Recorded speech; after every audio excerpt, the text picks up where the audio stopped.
Excellencies, dear friends, colleagues, it is a great pleasure to welcome to you to the Digital for Development Forum, a gathering dedicated to how digitalization is reshaping our economies and societies, and as you have probably seen, one of the central topics in the work that we do across the house here in UNCTAD.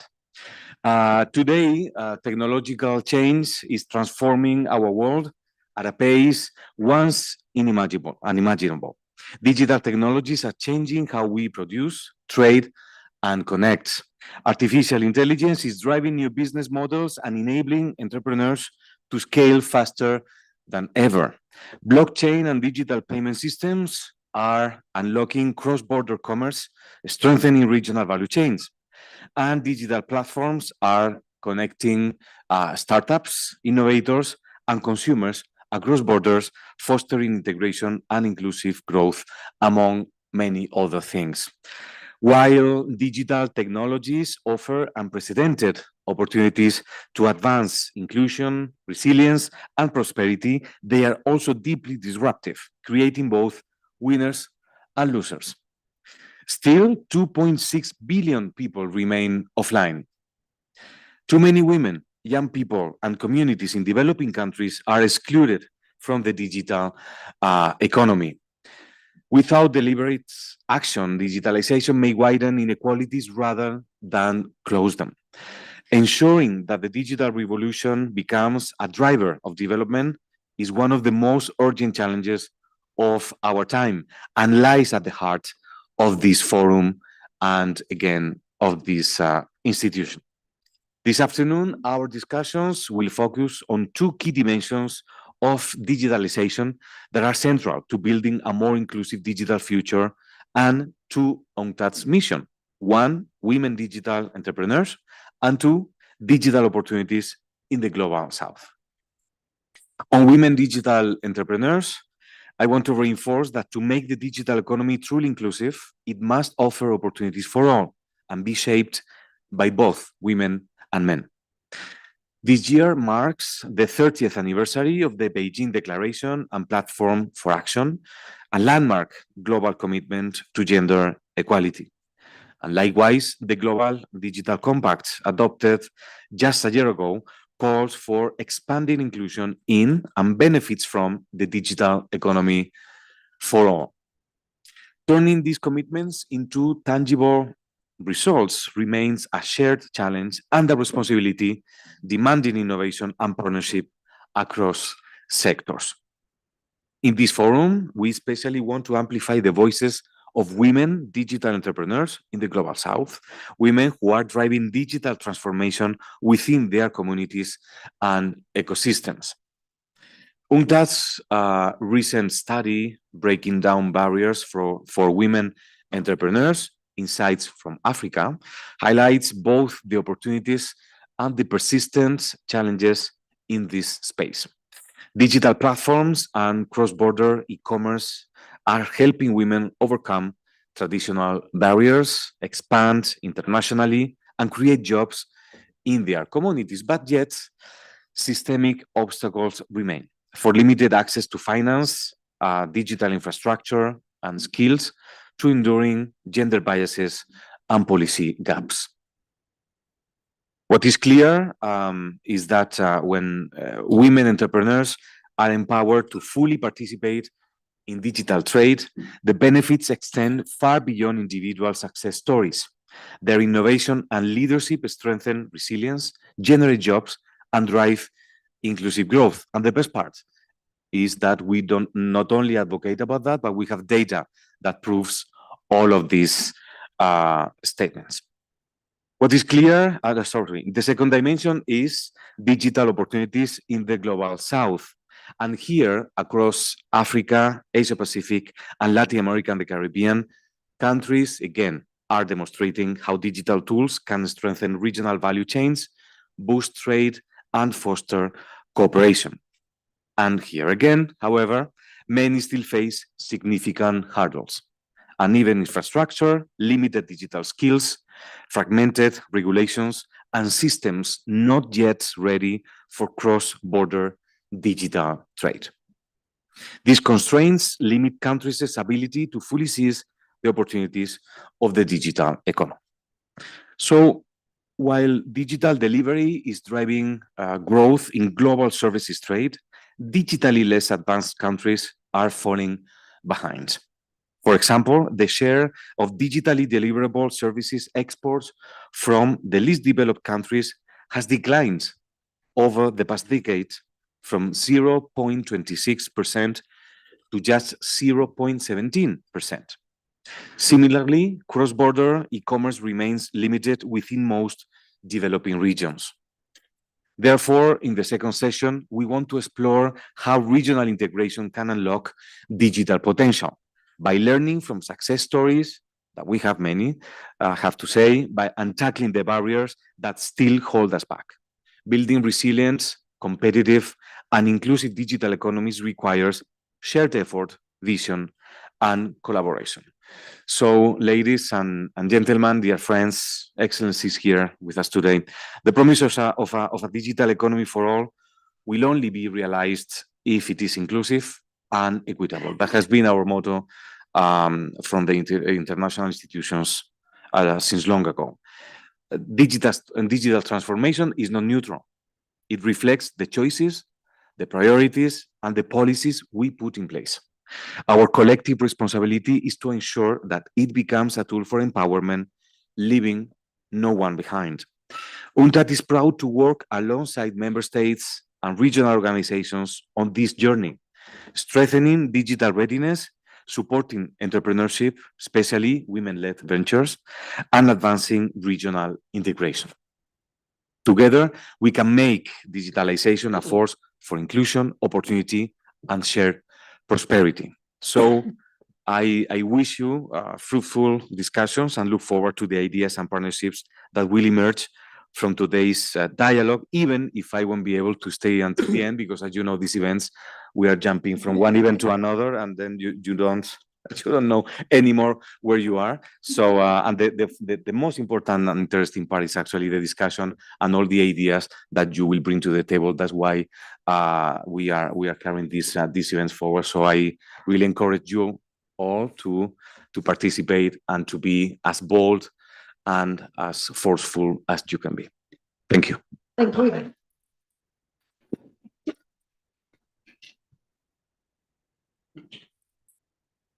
So welcome everybody. I'm Isabel Kumar. I'm going to be moderating this discussion. And as the Deputy Secretary General said, we will have a moment, I hope, at the end of this to get some questions. So get your thinking hats on, note down some questions as we come along, and it would be great to have your input on this. So as you know, this session is called From Barriers to Breakthrough, Women Entrepreneurs Shaping the Digital Age. So what I'm going to do now is give you a few facts and figures to kind of fill out what the Deputy Secretary General just said, because there are more than 5 billion people online, 2.9 billion offline.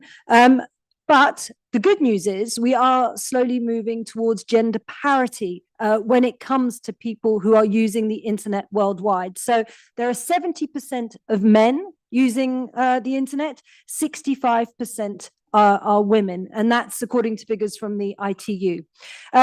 UNCTAD estimates that global e-commerce sales hit, listen to this, $27 trillion in 2022. So obviously that number is going to be a lot higher now, but it does show how central digitalization has become to our economy. But this is where the benefits are not shared equally. And this is something we're going to dig into in this discussion, because women digital entrepreneurs, especially in the global south, still face steep barriers from limited access to finance and digital skills, and that is holding them back. So again, listen to these numbers, and I find this absolutely shocking. Only 2% of global venture funding goes to women-led startups. Only 2%.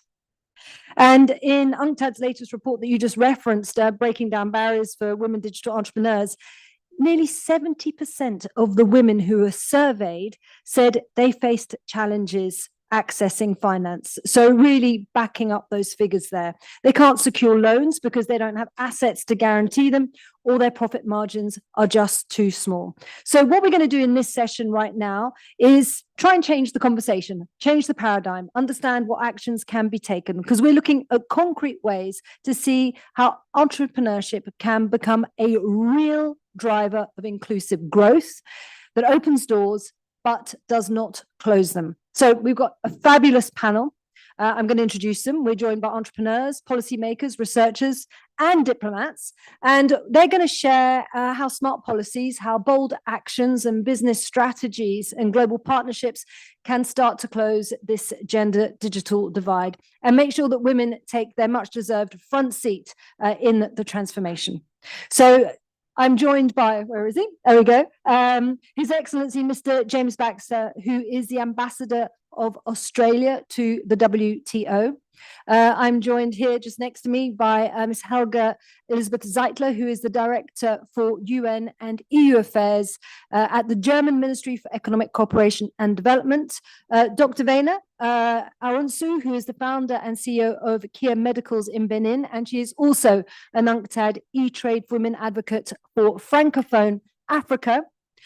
We have an eTrade women advocate for Southeast Asia, and that is Angelina Tam, who's just there, who is also the CEO of ANCAS in the Philippines. And then Elisa Sidal, who is just at the very end, who is the Associate Professor of Entrepreneurship at the ESCP Business School in London, and also the founder of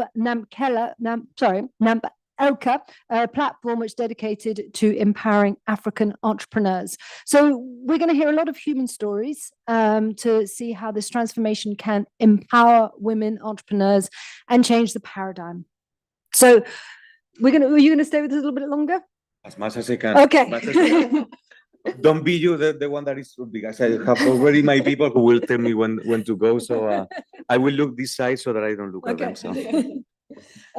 So what we're going to start our discussion with is access to new technologies, because, you know, as we've heard, there is greater access, but it's essential that women can connect, but also harness the tools and know to use them, to be able to innovate, then scale their businesses to drive impact. So a lot of that comes down to digital skills.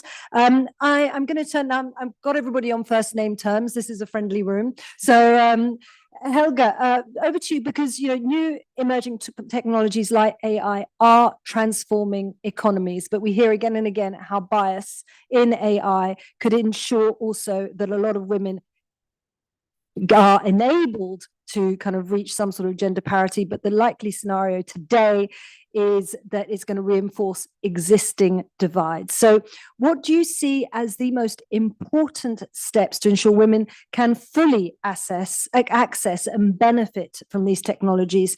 And that's including from a business perspective. Well, thank you very much and good afternoon to everyone. And it's really great to be here because I had the privilege of already hearing a little bit about the stories of the great colleagues here on the panel. And I think you will be very excited to hear from them. These are really amazing examples from across the world. And so I will just say a couple of introductory words before we hopefully hear more from them. And I mean, I think we see a lot of backlash on women's rights. We see a lot of backlash everywhere when we are in multilateral settings. We know it's difficult in many of our countries and our societies, but I think it's such a strong argument again to think again and again about how closing gender gaps is just really good economics, really strong economic policy. And I think the digital area is a very good example for that. We look back at a study from 21, actually, on the costs of exclusion. And this study said that if you close the gender digital divide, you could generate until now, 524 billion USD in additional economic activity. That's a stunning number. I mean, I was encouraged to hear the latest figures on 70 versus 65 if it comes to access, at least to internet, but I think that's far from closing a gender digital divide. And I mean, where could we be right now if we had managed to do that until this year? But I mean, it just underlines how important it is to keep on going and to keep on driving this agenda forward. And maybe to highlight three maybe obvious areas, but I think that we really need to keep them all in mind if we want to bridge this gap. The first one is rights. It's 3 R's, rights, resources, and representation. So the rights, the universal, affordable, and secure access to digital infrastructure for women and girls. And I think it's really important to also address issues around online safety, privacy, and gender-based digital violence if we talk about safe access for women and girls. So rights is the first one. The second, resources, that's clear. That means empowering women with the skills from early age on, with information and with the financial means to use and shape technology.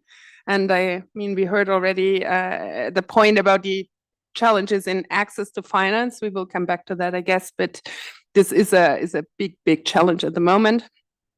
And the third one would be about representation. And I mean, I think it's clear a lot of new rules are being shaped, a lot of new governance systems are being built up. And in many of those, women are not yet sufficiently represented. Their voices are not sufficiently heard. And that's why we have to keep pushing on that front as well. And this is where initiatives like eTrade for Women by UNCTAD play a very important role. So there's been great work done. Germany has been a proud supporter of this program for 8 years. And I think we see a lot of the successes that come from programs like this in representatives on the panel, and I'm sure on the audience as well. So rights, resources, and representation. And it's always handy to have 3 letters like that help encapsulate the strategies that are needed. And as you heard, and I think we'll hear again and again, you know, closing this digital kind of gender gap is good policy, and it is good for economics. So I'm going to turn to you, James, now, because, you know, if we're going to look at this from, you know, a perspective of empowerment as well, women's economic empowerment, how do you change this to paradigm? How do you turn this situation around to make sure that women are empowered, but you're not deepening existing gaps? Thanks, Isabel, and it's great to be here with everyone this afternoon. And I'm like Helga, I'm looking forward to hearing from some of the entrepreneurs who are actually have made a difference and sharing their experiences and perhaps learning from them. But it's a really important question that you ask, and I think it is important that before we dive into some of the detail, we think about what it is we are trying to achieve here, what it is we're talking about. And I think certainly from Australia's point of view, a very high priority objective for us in terms of our international engagement is to improve women's economic empowerment across the world. So how does digital trade contribute to that? Well, again, before we get right into the detail of that, from Australia's point of view, we're very firm believers that trade is a driver of economic empowerment potentially itself. Our experience is, and the experience of many countries, is that trade can be a big employer. It's also an employer. It's also an area of employment where people tend to be better paid, better remunerated. So here we have an opportunity in trade generally to empower everybody, including women, and that's a good thing. But it's just a starting point. In relation to digital trade, what we have are some special characteristics of the way digital trade operates that potentially offers opportunities to empower those who have been marginalized in the past. And that includes women. And from our point of view, there are a couple of obvious factors for that. First of all, it's in some ways subject to what we hear later this afternoon. From our point of view, there are some advantages in terms of access to getting into business, to starting trade in digital trade compared with old bricks and mortar trade. You don't need a shop front to become involved in digital trade. You don't need to leave your home to become involved in digital trade. You can manage to reconcile a career in digital trade with caring or other responsibilities that may be associated in many areas with women. These are the sorts of things that offer potential for digital trade to empower women in particular. And Pedro talked about the disruptive nature of digital technology, and this is the kind of disruption that is an opportunity. Now, of course, so in that sense, there's an opportunity there even with gender neutral approaches. If you from Australia's point of view, if you promote digital trade, you are likely going to increase the chances of women's economic empowerment. But of course, that's not enough. And, we appreciate that's not enough. And we would never say that is something that is going to be sufficient on its own. So, and we know, Pedro gave some very good statistics, and you yourself, Isabel, earlier. These are experiences in our own region, in the Asia Pacific region, where there is very varied access to technology, very varied access to finance. So what does a country like Australia do about that if we are seeking to promote women's economic empowerment? In the digital trade sphere, we do a number of things. So one of the big things that we do is fund infrastructure. Digital infrastructure is obviously one of the areas where there is very lumpy experience around the world. So for us, we have major projects in financing telecommunications infrastructure, especially in the Pacific and in Timor-Leste, through our $4 billion Australian infrastructure financing facility. Now, like all of our large development programs, that facility must include gender considerations. So any financing provided through that facility inherently has a benchmark relating to gender. That's one of the things that governments can do in an area like this to promote opportunities for women. But there are also things that we can do at the regulatory level as well. And here, UNCTAD is very active, as we've heard, promoting access for women through to digital trade through promoting good regulation. And we work with UNCTAD, we work with the World Bank. We have a number of bilateral programs where what we're seeking to do is to empower women digital entrepreneurs and support developing countries to adopt trusted policies and regulations that allow a stable environment for new entrants to take advantage of the opportunities that the technology provides. Thank you very much, James. So as you heard there, the digital economy can help include people who would be excluded, from the traditional economy. But, something that we did bring up and we'll look into in more detail is this access to capital problem. So, you can create the right context, but you need the capital. So we'll look into that afterwards, but thank you very much for those comments. Now, we've promised you several times that you're going to hear some really interesting stories about entrepreneurs and how they have accessed kind of digital trade facilities to make their businesses grow and their enterprises grow. So I suggest we do that straight away. I'm going to turn to Angelina. First of all, can you tell us a little bit about ANCAS, explain to everybody what it is, and then tell us how, your companies were able to adopt technologies effectively and how that boosted where you were going? Sure. Thanks, Isabel. So basically, ANCAS is a Philippines ride-hailing company. Think of us like the Uber, but for motorcycle taxis in the Philippines. And really, what we do is we formalized informal motorcycle taxis, and professionalized it through technology.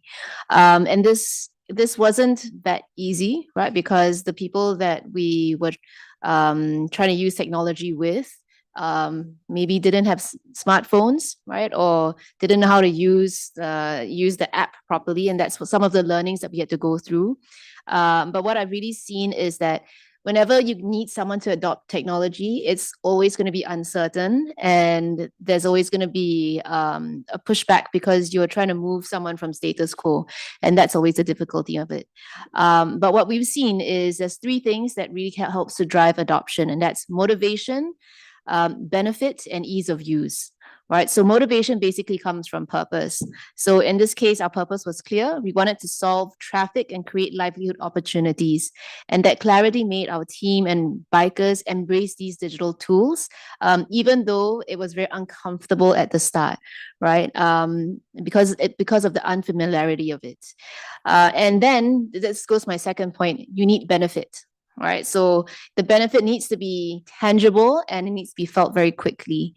So basically, when my bikers started using the app and it translated to them being able to now I can get customers from anywhere. Now I can make money on my free time, or on my way home, I can now make an extra, $2 or $3. That's something that's very tangible.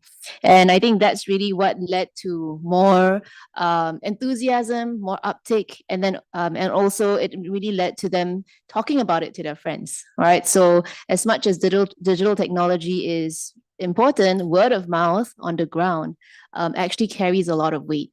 And that's something that we learned because we spend so much on performance marketing, but what really drives drivers to bring their other drivers is like, hey, you know what I've been able to make more money. Why?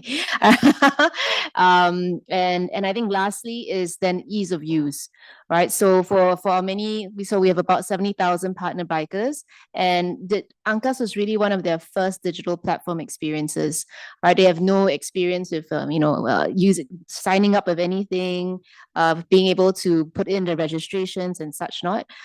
So what we really needed to do was simplify the solutions and create something that's peer-led, right? We also do our trainings in person just to make sure that they feel comfortable, right? It's like, this is so foreign to me, but there are human beings around it. So, I mean, when we look at a digital app, people think it's like all technology, but when I first started, we had a lot of people hand-holding thousands of bikers, right? And this is still the way we do it today, right? So 50% of my bikers are solo bikers, meaning they don't belong to any organizations, but the other half of my bikers are actually organized, right? So they join groups, they have they rely on each other to ask questions, they have presidents that lead them. And I know this is something that maybe some companies don't like, because then they can organize and union and all that, but it's actually been very beneficial to us in making sure that technology is adopted and everyone can grow together in a very friendly environment. Thank you very much. So we're going to look now at a very different company, and that's one that's involved in the medical realm. So Dr. Vena, over to you. Thank you, Isabel. Hello, everyone. My name is Dr. Vena. I am a medical doctor by training, but since 2017, after my medical doctorate, I decided to become an entrepreneur. And when I started this journey, a lot of people told me that I was too ambitious for the market, too ambitious as a woman. But what I learned to understand through those words is ambitious is not arrogant. Be ambitious is to know that where you are now don't define where you can go. So this became my secret for everything that I built since. And since 2017, with my team, we have been able to develop a digital platform that connects different stakeholders in the health sector. And I identify a problem. Patient going from one hospital to another, it was difficult to track the medical record, and that led to a lot of waste of time for the doctor, waste of time for the treatment. People died, and I asked myself how we can develop that platform that can help patients to be identified whenever they go. So we have been able to develop a universal medical ID that helps the patient in every hospital to be identified, to have his medical record up to date, and that helped to foster the medical treatment. And I remember that when we start the journey, the challenges were a lot in terms of funding, in terms of creativity, in terms of credibility. But the most important thing that we have been able to do is to use each of those challenges and transform them into opportunity. We started using our creativity, and the most important thing is those challenges became our force, I will say. The community became the way for us to transform the idea that we had to a real product. And today, I can say that as a woman, it's always important to know that even without a permission of everyone, we were always trying to find solutions. We were always trying to organize things. We were always innovating before the permission of anyone. And from anything, from scratch, we have been able to create that platform that is serving today more than 1 million people, and it's adopted by a government. I will say that each obstacle taught me and my team that prototyping faster is better. Collaborating smarter is most important. And from those challenges, we learn how to scale local solutions to other countries. And slowly, we start noticing progress, not only in our company, but in the ecosystem, because what we have been able to achieve show other women that it was possible. They can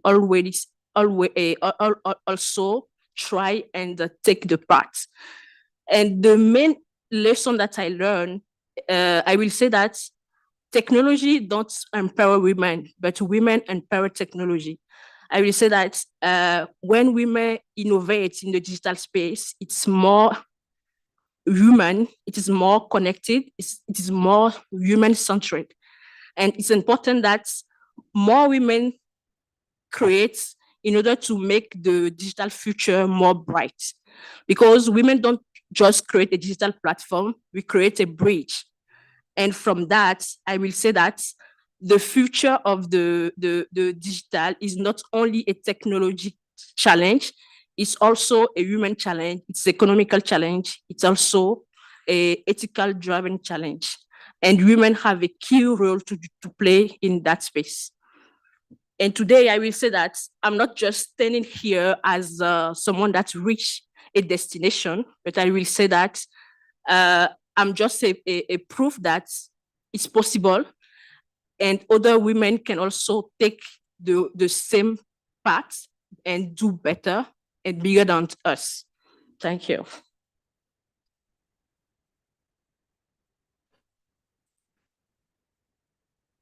I was actually, two things. Oh, welcome. I was going to say, I don't like a gap.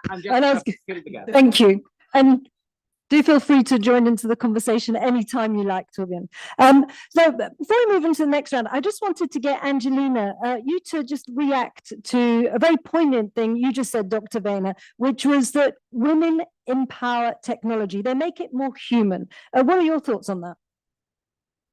Yeah, I mean, I think that's totally true, right? So if you look at how we've been able to get adoption, it's really by going down to the ground and understanding what challenges my bikers or my customers go through, right? It's not just what you see in a piece of paper. It's really just like, hey, why? So initially I was trying to solve for livelihood, right? For my bikers. But what I realized was it's actually more than just that. It's about dignity, right? So giving dignity to the work that they're doing. It's about also giving them the ability to dream bigger. So when I first met my bikers, they are seen as second-class citizens. They've been told they're good for nothing, and their only aspirations really is to put food on table today. If they can put food on the table tomorrow, that's great. But you know, their prospects are to work in a supermarket, right? Or maybe the highest one is to work as a security guard, because it pays very well over time. All right. But I think for us, realizing what they're actually going through, we had to think about how do we help them dream bigger, right? How do we make them think about not just working for today, but for tomorrow, for their families, and for a sustainable livelihood? And that's really the journey we had to go through, right? I shared in my previous panel that like my bikers would stop working at 12, and I just blew my mind, right? Because they have so much more money they could make. And it's because they were satisfied with the money they were making that day. Enough money to give to the wife, enough money to drink at night, and that's it. So what I've learned is that as a woman founder, we really had to hold their hands and say, hey, Like, we will be a platform for you for sustainable livelihood, but let's dream bigger together, right? And you have to work hard. If you don't want to work hard, don't join my platform, right? It's not going to be easy. It's very hard work. But if you can believe and dream with us, we will dream with you. And like what I see is that it's about, you know, sometimes where you didn't believe in yourself and someone believed in you, and that's how you made it through the tough times. That's what we are trying to do with our bikers, right? Just say, hey, guys, we see you as human beings. We believe that you can do better. You're not a second-class citizen. And we've seen that they've been able to change their lives, right? My few of my first bikers, they're now like landlords. They own apartments, they get rent, you know, and some of them have cars now. It's such a big change from where they started, right? So it's really believing in themselves, believing in them, and then building that future together. Yeah. Thanks so much. And that really joins what, you know, Dr. Boehner was saying, is like, don't be afraid of ambition. You know, you can dream bigger, even if it's for yourself in terms of your kind of business and for those that you're taking along on the journey. We're going to look now at the question of cross-border trade. And we have Elisa here, so I'm going to bring you in just one moment. But I just wanted to bring in some of the research that's been taken, you know, that UNCTAD has done across Latin America and sub-Saharan Africa and Southeast Asia. Because interestingly, it found that women see exporting as essential, but half still say it is much too hard. So why? Okay, so things that might feel familiar to many people here. There's too much red tape, there are high shipping costs, and tricky cross-border payments. So I want to now, because, you know, Alisa, you have been researching as part of, you know, yourself, sorry, I'm being very inarticulate, I apologize. But you've also conducted research with UNCTAD. So, you know, why do you see so few women, or relatively few women entrepreneurs, take up the advantages that are linked to digital trade opportunities? What are the barriers that you're seeing? Thank you so much for the question.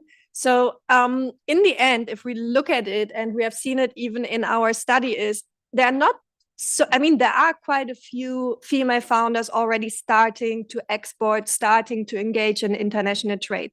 So we have around about 68% of the women we have interviewed, they have told us, yes, we engage in trade.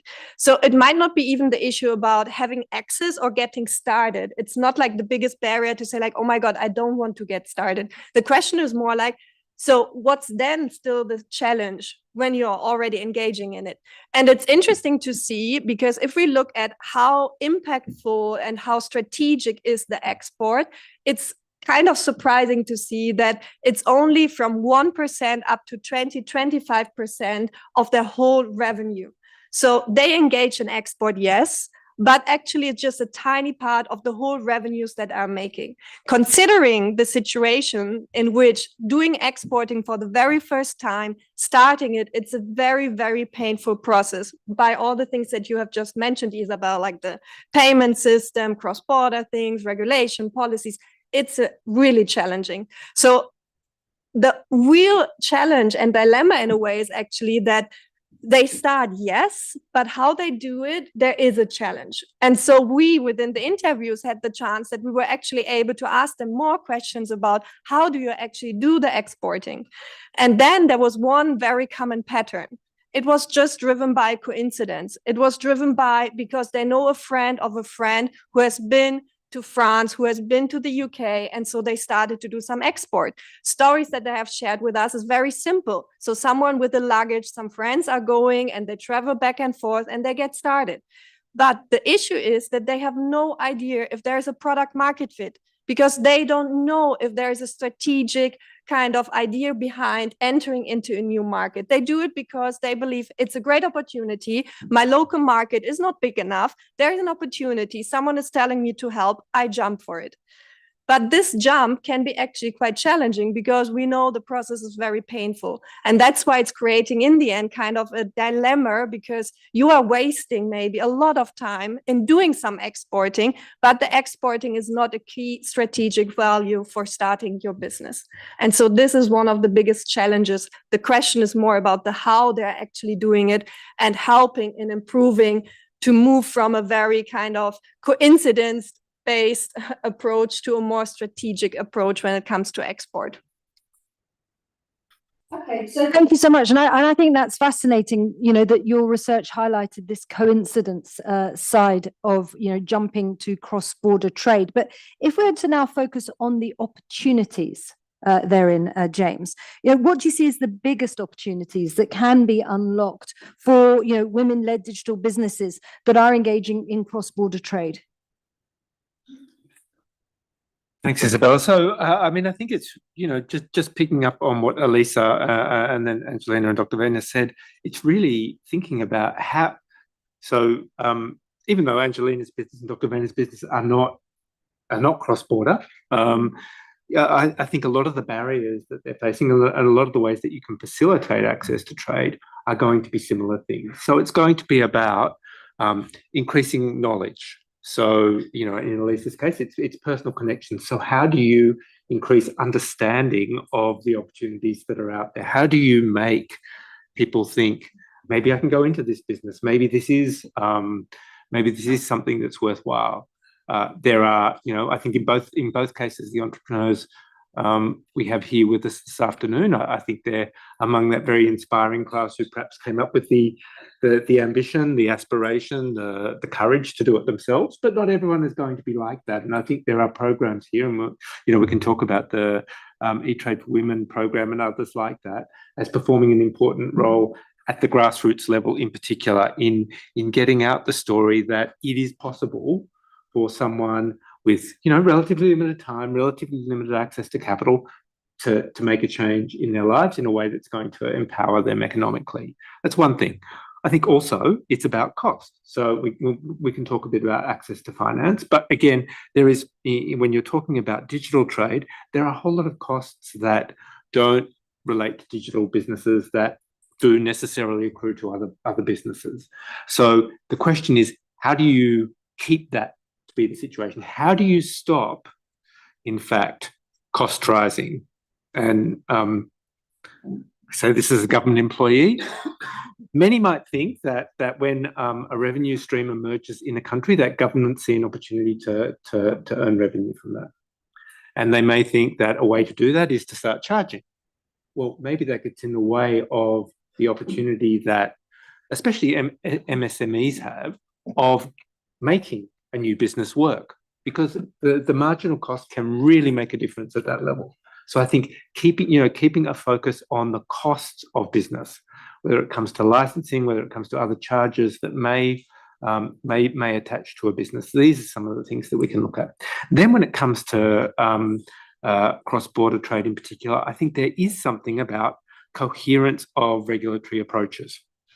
So if you have a regulatory approach in one country that is understandable and applicable in another, if you have a service provider in one economy who knows that they are going to face a similar environment when it comes to things like electronic payments requirements, when it comes to things like electronic signatures and invoicing, it's going to encourage those people to think, okay, I can operate in that environment because it's something that's familiar to me. I don't need to operate. I don't need to meet a whole new set of benchmarks. I don't need to clear a whole new set of hurdles.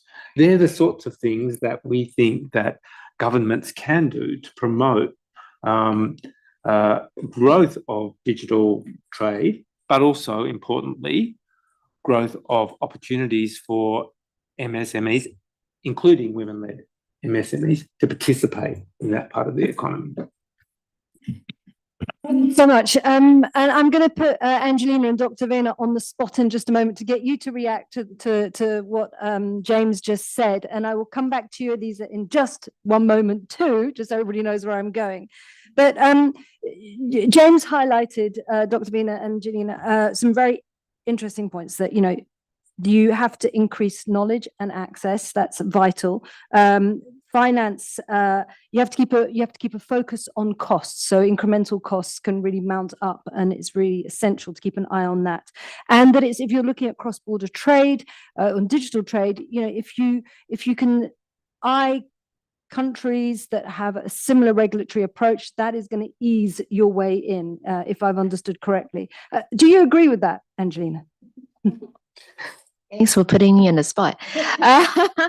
I mean, I do agree with it, but I think the reason, so just going back to what Elisa shared, right? I think the reason why cross-border trade is not so straightforward, other than the regulatory hurdles, it is really because one, it's you need, so I come back to the idea of economies of scale, right? If you're a business that doesn't have economies of scale yet, meaning you don't have enough customers, then your costs are just generally higher because you have overheads to pay, your manufacturing costs or whatever it is that you sell is going to be more expensive.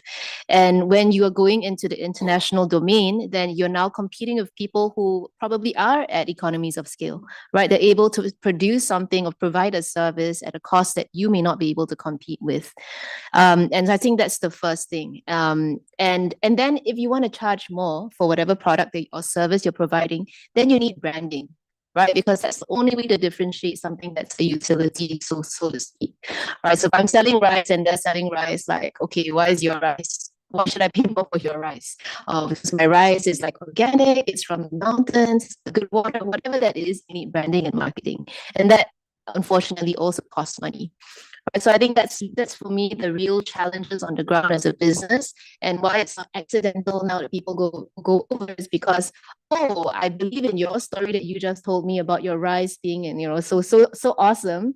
But then how do you now get that across to a larger market? So that's where I think maybe support is needed to help people understand what the local scene is like and etc. And this is why UNCTAD building communities across borders for women, that's also something that's very helpful, because now you can go to someone and say, hey, is this true that my rice is, like going to be something that's sought after, right? So things like that, I think, then drives it. So it's making more systematic maybe, and building the communities to see how that can be helped to drive digital trade. Yeah. Can I go over to you, Dr. Veena? I'd love to see this from your perspective, and also understand, do you see any barriers in terms of what you do to, crossing borders? Could you, is that something you would consider? When we talk about expanding your business, crossing border, the main barrier that we can see is the financial barrier. But I think statistics say that, but there is a main thing that we don't see. It's underestimating ourselves. So as an entrepreneur, and especially as a woman, when we think about our business, we mainly think about a small group like our country, but we are not bold enough to think about global. So it's important that we stop thinking small and think big at the same time, so that we can have an international competition and grow quickly. I'll say. Go ahead. So I think that's really true. There's a saying in business, which is it's easier to 10x your business than 2x your business. Because when you want to 10x, like think bigger and bolder, then the things that you think and the things that you do are very different. And so even if you don't 10x, you 5x, is still better than like just hire one more person to 2x. You know what I mean? Yeah. So keep two tracks of thinking at the same time, think small and think big. So Elisa, I'd like to bring you in now. Does your research kind of back these things that you've been hearing up, in terms of the barriers? And then if we look at some of those barriers, then move on to some of the strategies that you would identify. Yes, so it's very interesting to see that I think we're getting to the stage where it's very well known what are the barriers when we look at female founders in the digital economy, and even adding the element of doing international trade / export. So I think going back, and we can even look at the different regions that we have kind of observed in our study, we can see that there are very similar challenges. So it's always going back to the logistics, shipping, payments, customs, etc. So I think it's more interesting to really understand, so what's next? So what can we do then in order to really kind of help you as female founders to really get to the next stage? And I think one really important point that kind of, yes, has already been mentioned, but maybe not kind of that clear, and so I would like to add it, is that there is an element of community, yes, But I think as it also from a community perspective to stop thinking as a silo when you think about exporting. So I see so many women founders that have very similar products or services that they offer. And everyone is thinking in a silo and trying on their own to kind of get started in terms of some shipping, exporting, etc. So from my perspective, it's more if we really want to kind of overcome those challenges, let's make it more efficient. Let's think about more like a product portfolio in which we have 10, 15, 20 female founders, and they have complementary products. They have different stories because maybe step by step, as you said, we can actually invest in the branding and tell the story behind the products or services that they actually offer. So I think that is really an important element because that would allow us to get started now rather than hoping in the future of that shipping, custom, taxes becomes a little bit easier. I'm not sure if we want to wait for that. I think we would like to get started now. And I think this community element and to think about it more from a strategic perspective and not as a competitor, the next woman to you could be a really strong starting point.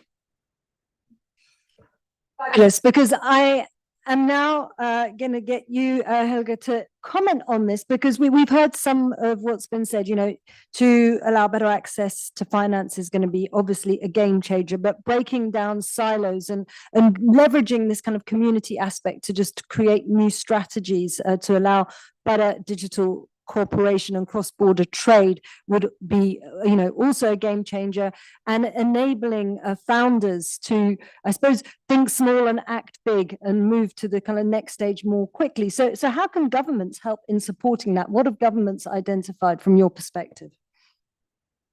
Thanks, and it has been really interesting to listen to the experiences. They are similar, and I think a lot goes back to experiences. I was just thinking of this being bold, thinking big, that I think has been holding women back in many areas of life. It's not only about entrepreneurship, so I think that's a very common feature. But maybe to zoom in a little bit more on the access to finance issue. I think if you look at the numbers, they're really quite striking. It's 23 less funding for women-led startups than for male-led startups, and 30% less likelihood to have a positive exit than male-led businesses. Now, certainly this is not because the women are the weaker entrepreneurs, but I think there's a whole multitude of reasons behind that. Not all can be changed through government action easily, but I think a couple of things can help maybe from policymakers' perspective. One is, for example, to work with financial institutions. And I think often there's not even awareness about the need for having a more of a gender lens. We've been doing a project with, for example, in Tunisia, with the Tunisian Ministry of Finance and the Central Bank of Tunisia. And the idea has been really to get them more aware of the financing they're doing, how that relates to a gender lens, to a gender perspective, and also to collect data and to disseminate it afterwards. And I think that has been just a huge awareness raising exercise that should be done in many more financial institutions. So that is one thing. And the other is then also to incentivize private investors to fund women-led businesses. And I think, of course, this is a private sector decision in the end, but governments, as always, can help and can nudge. And this can be done through a whole range of different tools, from tax incentives or matching funds, or there can be guarantee schemes to take a bit of concerns about higher risks. So there are many, many different tools that governments can use to unlock this potential and to facilitate the access to finance. So this is not going to solve all the problems, but I do think we have, as policymakers, a lot of tools at our hands. And again, it comes back to also the women representation point in the decision making on what tools should be available and how they are being put into policy frameworks, both at national level and obviously also at a global level. So it's really connected, and it all goes back to this representation of women in the important decision-making bodies. So on that, then I would like to get Elisa and James just to comment. So maybe Elisa, if you have a few ideas on, to complement this as to why raising capital is so difficult, and then James, maybe you can come back and look at some of the ways to help unlock access to capital. So I'll start with you, Elisa. Okay, so to get started, I think it's always also important to kind of understand that there are different options for getting access to funding. So we might have some amazing stories, as we also have here on the panel today, of female founders that are having super digital and scalable business models that are definitely going in the direction of talking to investors, VCs, business angels, etc. But we also have female founders that have maybe less scalable business models. So they might not always be able to actually go to some investors, but they can actually go to the banking sector. And so there are different options. And I think it doesn't matter in which sector and which area you are, you face similar challenges. Just the examples might be simply different. So I was just kind of thinking about, to give one example to kind of illustrate the challenges that we still have, is that just recently we had a very nice event in which we had a lot of different female founders in Nairobi, Kenya. And Nairobi as an ecosystem is already quite developed. But still in 2025, the examples that they have shared and discussed is that when they go to local banks and they ask for loans, in the end of the conversation, they are getting asked, do you have the approval of your husband? Some of them even said, I'm single. What can I tell them? So you're laughing and smiling. I would actually more cry, because I feel we're in 2025 and we still have those issues. So if we talk about funding and access to funding and capital, the capital is there. Money is in the market in the different sectors. That is not, so it's not an issue about if we actually have the supply. So in the end, the question is more, it's about the people who are in the positions to kind of distribute that capital that is available. And in the people that are in those roles and positions, we can just see again and again and again that apparently there is a cultural issue and a cultural bias. We are talking about stereotypes, and so there's really something about doing something on a mindset level to understand that we need to allow that this is a more inclusive environment. Because these examples also happen when you probably talk to some investors, that you get inappropriate questions that you shouldn't get asked. And so this is just to kind of, for me, with all the different stories that I've heard due to my research, we are always getting back to that point. And so I would really like to stress this cultural aspect within the dilemma of funding and female founders. Absolutely. My husband just recently applied for bank funding, and I had to sign a document as his wife that I am aware that he's that he's like taking out a loan. So that helps. It goes both ways.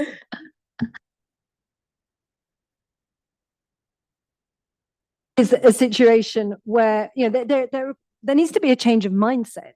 So that is one of the big barriers. Is that a barrier that you have been able to identify, or what other barriers have you identified, and what are some of the keys to unlocking those, James? So I mean, look, I don't really have a lot to add to what's already been said. I mean, I think it's clear that this is there are a lot of cultural dimensions to this, that although some of the attitudes that are behind the challenges in particular that women face are common around the world, to tackle them is something that requires really micro level activity and sustained action. And that goes way beyond even economic policy making. That's all about social policy making, and even more fundamentally about culture. So I think it's important to recognize that, as I think Helga said, there are limits on what you're going to be able to achieve through trade or business promotion policy here.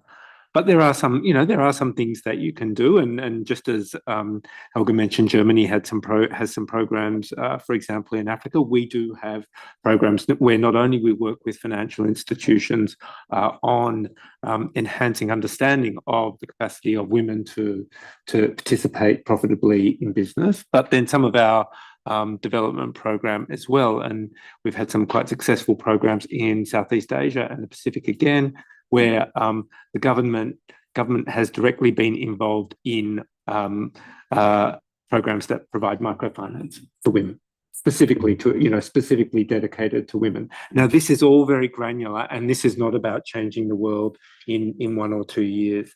This is simply part of what we have identified we can do. I suppose going back to what Elisa said earlier, we don't want to be waiting until the conditions are right everywhere before women can participate. It's about, I guess, taking as many steps as you can in different ways to address particular aspects of this problem, rather than hoping to come to a global solution.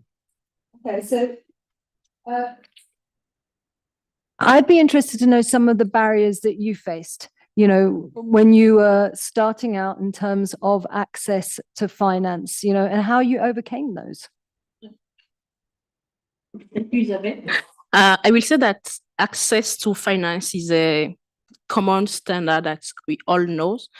But as an entrepreneur and as a person, I always learn that when I'm facing a challenge, I will always bring the problem to myself, like what is my responsibility? And I will say that when I first started chasing the capital for my company, I didn't have access to a lot of money.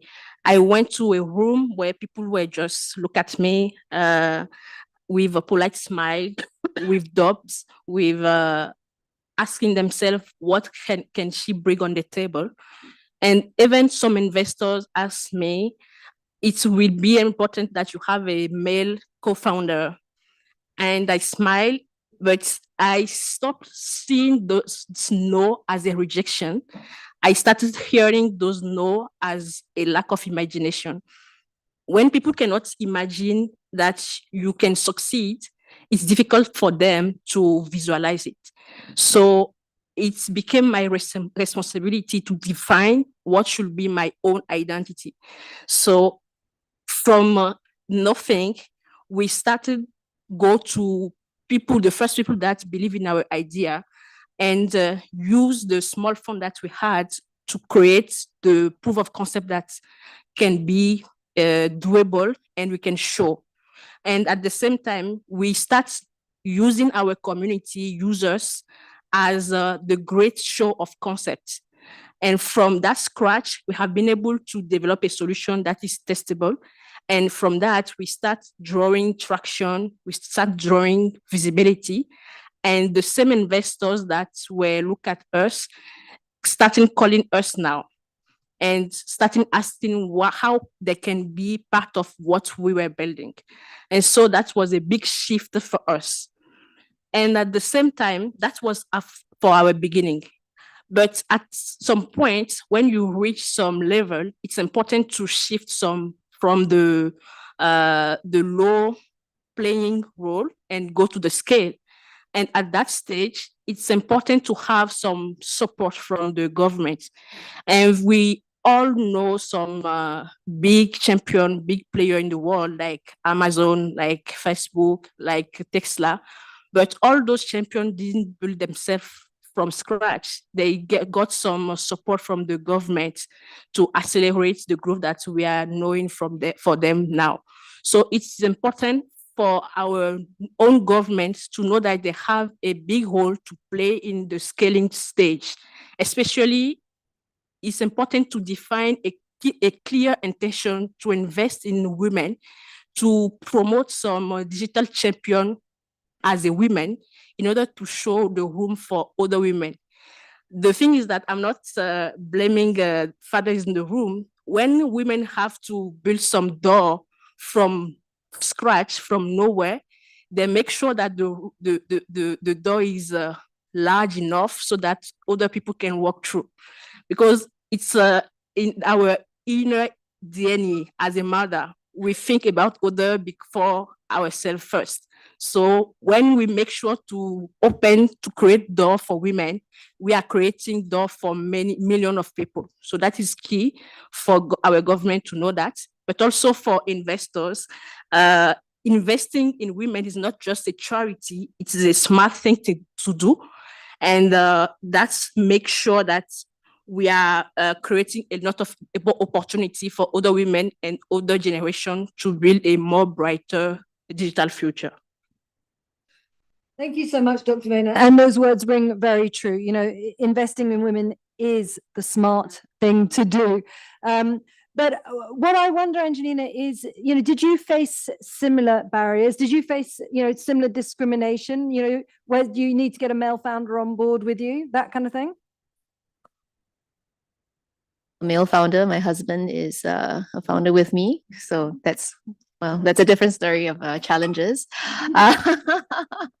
But I think my story is a little bit different. So I come from the banking sector, right? And so access to funds was not as difficult my first to get us up to Series A, right? Because I think it really depends on the part of the world that you're in and the stage of your business. There are different gaps in different parts of the world, right? So for me to get investments to Series A, that was actually not difficult, thankfully. And that was also the time where funds was very free and loose, right? So I think we're very fortunate to be able to have gotten that. I think right now we're going for Series B, and that's where it's a little bit more difficult in this environment that we're in right now. There's so much uncertainty. Investors are now all looking for different things, right? So I think that's really the challenge that we're having right now, which is to say, if you need to scale your business, but at the same time, we want you to be profitable, which we are now. So I think the challenges are different. Although I would say, like, as a female-led business, even though my husband's part of it, I think the vision is still very much mine. I think the way we run the business is very different, and that's probably where we're facing the challenge right now, because So to share a story, just a quick story, right? So I just met a male founder in the same industry, and his vision was very bold and aggressive. And he's just saying that, you know what, I will just raise as much money as possible. Any competition that comes in, we'll match dollar for dollar, and we will like win the market. It was so straightforward and so simple to understand, and something that as an investor, I would love to hear, because it's something that I can understand, right? Like, okay, he's gonna spend all the money, get growth at all costs, and win the market. Very simple. But from coming from the same industry, I know that is a very unsustainable way of building the business, right? So the way we've built the business is that, you know, we really want to make sure that it's a sustainable business, right? We can still grow, but we also watch after profits. But as a result, you know, the growth, the hyper growth that investors are used to, or traditional investors are used to, is not there.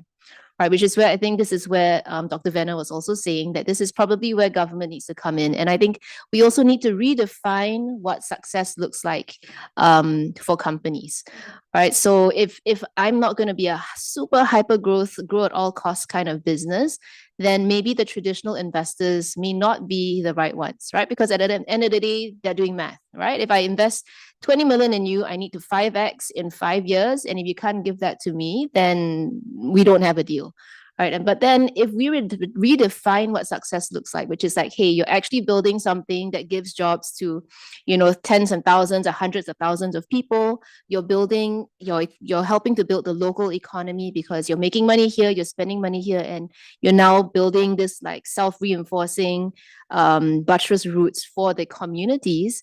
And as such, I mean, I am seeing more of these impact funds and whatnot, but I don't think it's prevalent enough to get more female founders, you know, scaling past to become bigger.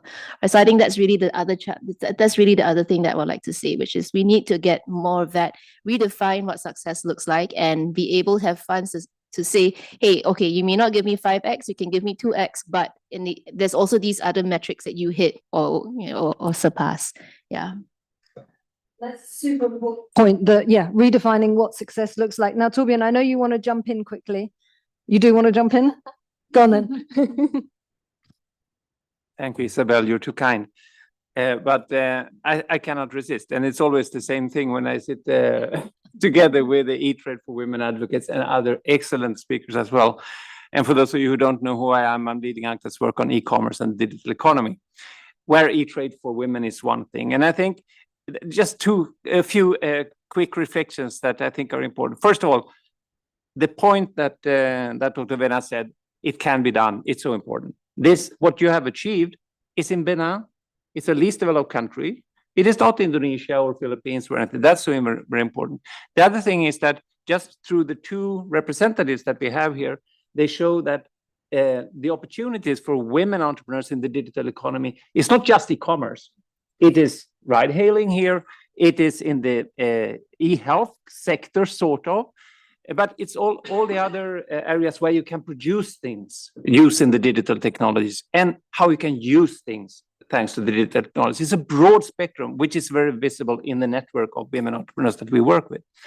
Then several times the question of awareness has come up. And this is, I think it's a question of we need to catalyze things.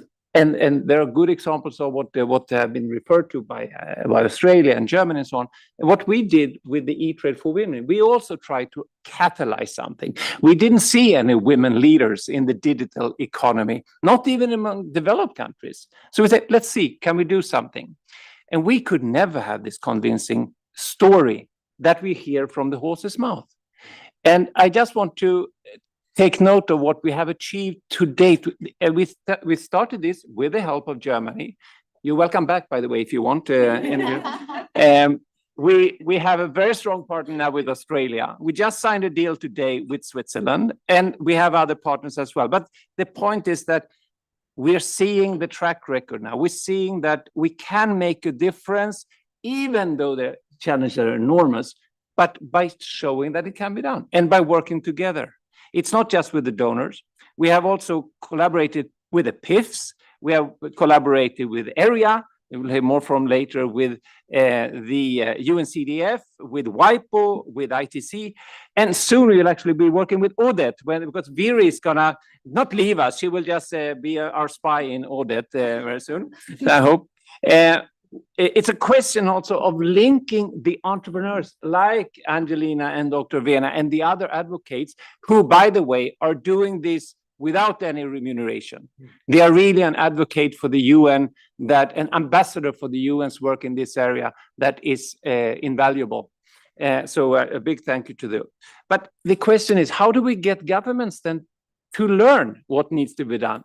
Well, we try to connect people like Dr. Vena and Angelina with the governments in the sectors, but also to become role models, to show to the other women entrepreneurs in the digital sector that this can be done and there are opportunities for you. Don't be scared. Think big, as you're saying.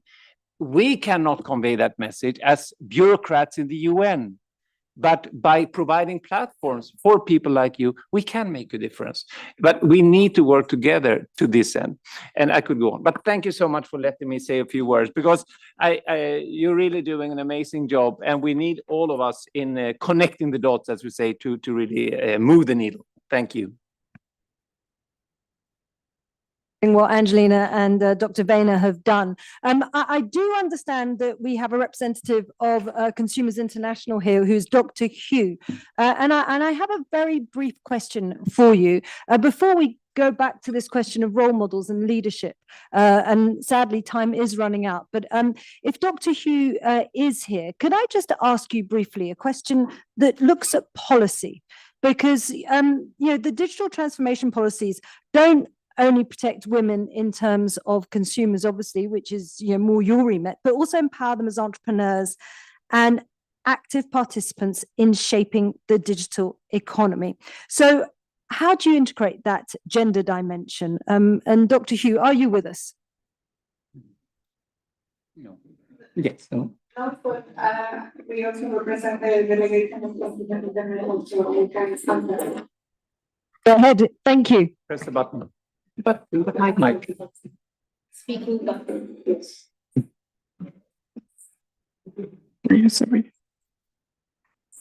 And while we're doing that, if you have any questions in the room just after this, I'll take a couple of questions and then we'll start to wrap our discussion.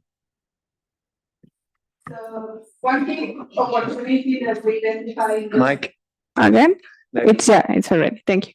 One key opportunity that we identify to empower power women in cross-border trade is the strengthening of consumer protection policies. And the look is simple. Without fair digital markets, there is no inclusive digital development. And let me give you a concrete example of how digital development and consumer protection are deeply interlinked. And now considering the e-commerce policies that you are implementing in several governments. In Mexico, jewelry, clothing, and textiles are the most common sectors for women-led entrepreneurship. We have already talked about that. Nearly 70% of women-owned small businesses operate in this segment. But at the same time, these very products consistently rank among the top 3 categories of consumer complaints in the retail sector, in the e-commerce. And here is the paradox. Thousands of women purchase or import these goods through digital platforms, through the e-commerce, to later sell them through social media and online marketplaces. Yet, as a consumers of those same platforms, they face persistent barriers, delayed of in deliveries, payment platforms failures, a lack of refunds or dispute mechanisms, and opaque terms and conditions. This put at risk the very foundation of their business. Their entrepreneurial success depends not only on their talent and business model, but on whether global platforms treat them fairly. If we want women entrepreneurs to grow and compete, we must ensure that they can fully exercise their consumer rights. A strong consumer protection is not only a good regulation, it is an economic tool to strengthen women-led business in the digital economy. Thank you very much. Thank you very much for bringing in that new perspective to our discussion. Now, as I said, do we have any questions in the room? No, go ahead. Thanks a lot for these insightful discussions. I have a question more for Alisa and maybe Ambassador Baxter as well. I mean, Alisa, you mentioned that a little bit because we talk about trade a lot, but then the real issue we encounter with entrepreneurs, once you make the sale, how do you move the goods? And you mentioned communities, and that's a really high cost when it comes to MSMEs, because obviously the volumes are smaller. So how do they manage to sell, to send the goods and have it shipped, delivered to the customer at a reasonable cost? You mentioned communities, which is probably really insightful, but then in terms of policies, regulations, when it comes to cross-border trading, what could be done? I mean, in a nutshell, I know it's a very broad topic, but maybe for you also, Ambassador, what could be done? Not only when it comes, because we talk a lot about shipments for larger quantities, containers and etc., but MSMEs are the biggest exporters. So how do we support those SMEs that are shipping goods, trading, for them to be able to make a sale once they manage to sell on that digital platform, so to move the goods? Thank you. So you have to be super succinct, as is James. I'll give you 1 minute each for your answers. Yes. It will be short and sweet. So actually the shipping, so far from what we have seen in the interviews and in the data, is actually not even the killer point. Most of the times what they really said, what would be the wish, is that the customs are easier. So one very clear example is that a lot of the women we have interviewed, they said we would love to engage more in the European market, but the customs are very challenging and customers are very reluctant to maybe order directly because they don't know exactly how much are the customs then in Italy to get it into Milan or in Berlin, in Germany, etc. So I think what would be really a helpful point, a policy, would be having just a free amount per person to chip into, let's say, B2C wise into the European market. That would be for most of the women really successful and helpful.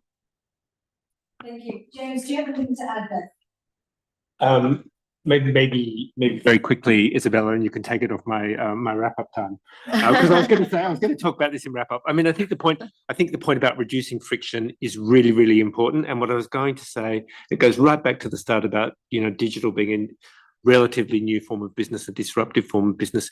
Regulatory differences in the digital sphere are not as great as they are in the traditional sphere. If governments can work together while they're developing, many regulations are being developed, but while they're continuing to develop those, they can do that with an eye to regulatory coherence, or at least some form of reducing friction. And this is a lot of what we're trying to do in the WTO on e-commerce, and it's something that I think more governments are trying to do in Africa. We have an African continental free trade agreement, which is very much about this idea. And I think if governments can do that, that will prevent new barriers, prevent new friction coming into transactions that aren't there at the moment.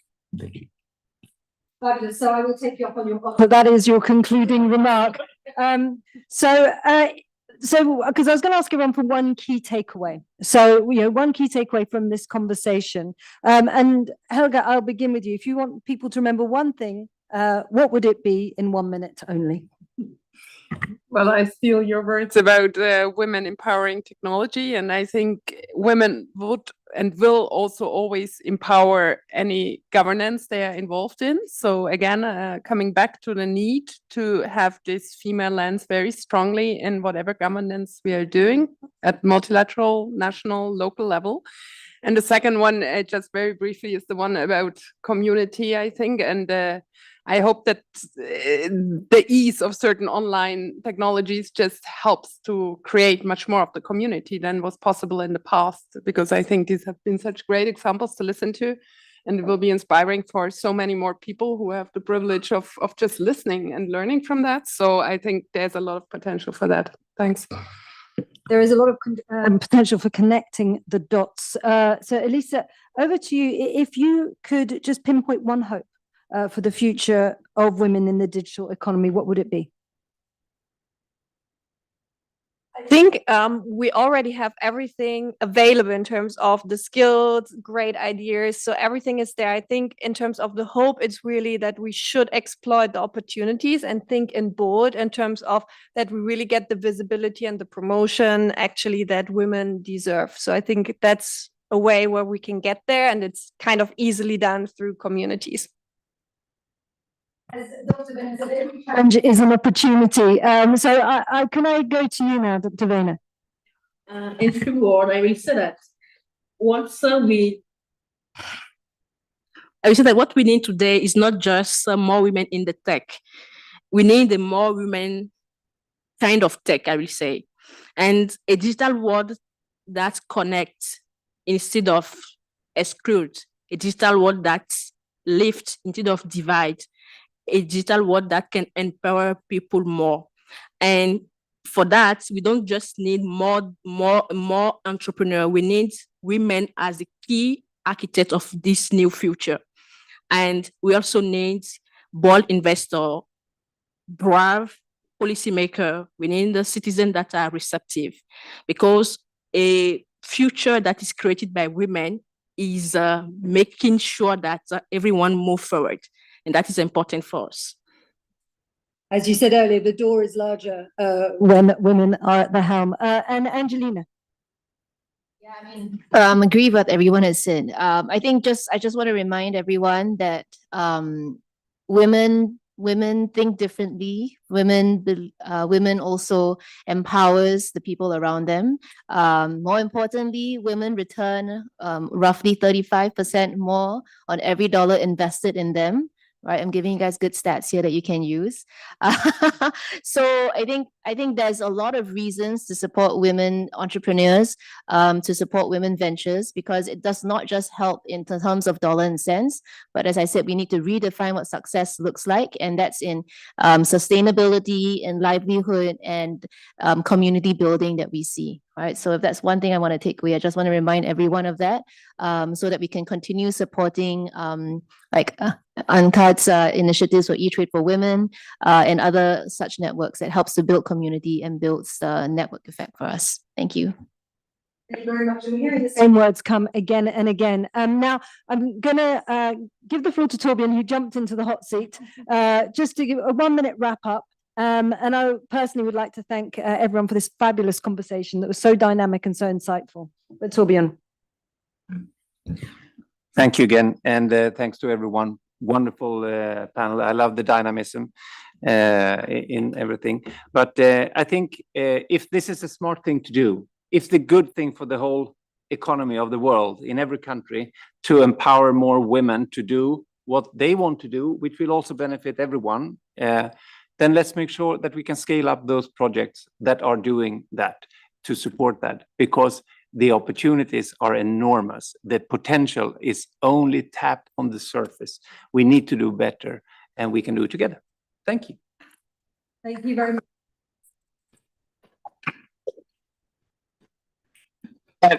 And I'll take one more piece. Thank you, Isabel, for being a wonderful moderator.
Oh my goodness, what happened?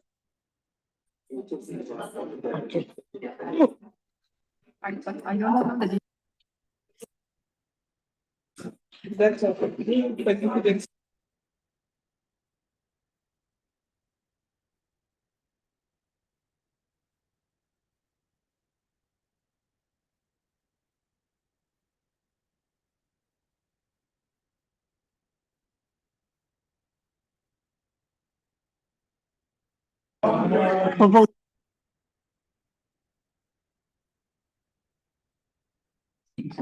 See red. Okay.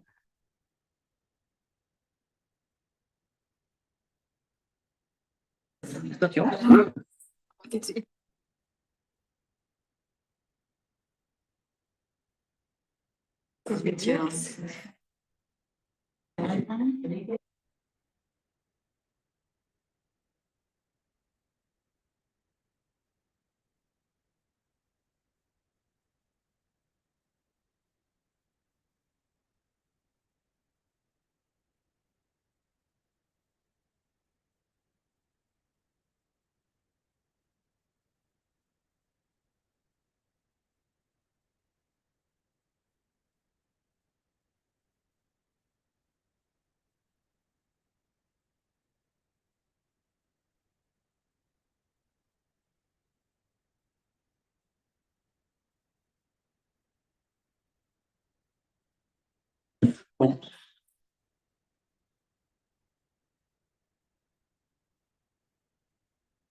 All right. Good afternoon, everyone. I suggest we start. Please take your seats and let's begin. We have quite a lot of questions to ask to our distinguished panelists this afternoon. So better we start early. So my name is Sven Calabo, and I'll be the moderator for this final panel of the day, at least for me. Maybe you have more panels. And the panel is on leveraging the digital transformation for regional integrations from policy to practice. So this session will explore how digital transformations and regional integrations can reinforce one another as engine of growth and resilience. While most e-commerce we know remains domestic, not so much cross-border, regions are increasingly turning to digitalization to connect markets, to empower SMEs, MSMEs, and to ensure that no country is left behind in the digital transition.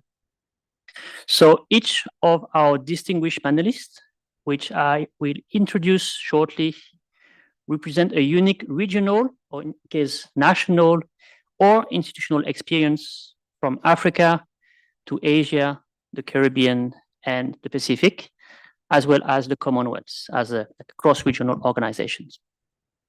So allow me to introduce our 5 distinguished panelists, and I believe you have access to their bios in the UNCTAD 16 platform. So to my immediate left, I have Ms. Carla Natalie Barnett, who is the Secretary General of the Caribbean Community, in short, CARICOM. Welcome, Secretary General. To my right, I have Her Excellency Ms. Mere Falemaka, who is the permanent representative of the Pacific Islands Forum, PIF, to the WTO. To my left again, I have His Excellency Dr. Lobsang Berry, who is the ambassador and the permanent representative of Sierra Leone. To ambassador's left, I have Mr. Rajiv Baburam, who is the advisor and head of the Commonwealth Connectivity Agenda at the Commonwealth Secretariat. And finally, to my right, I have Dr. Julia Ashbourne Marsan, who is the head of startups and digital inclusion at the Economic Research Institute for Asia and Asian and East Asia, in short, AREA. So how are we going to proceed? We will proceed with 2 rounds of questions. And I've asked our panelists to be brief, to be concise, and to the point. So the first round of questions, or the first theme, we'll look at the broader visions, the opportunities, the enablers, the challenges shaping regional digital integrations. The second round of questions, or the second theme, will bring us to the practice. What's being done concretely to translate policies into actions? What can we learn from the different regions represented here? What can be done better? And what the future looks like for digital transformation and regional integration. So I'll move directly to this first round of questions on setting the visions, the priority, enablers and challenges. And hopefully by the time of not the first one, the second round, we will have a chance to exchange question and answer with the audience, hopefully.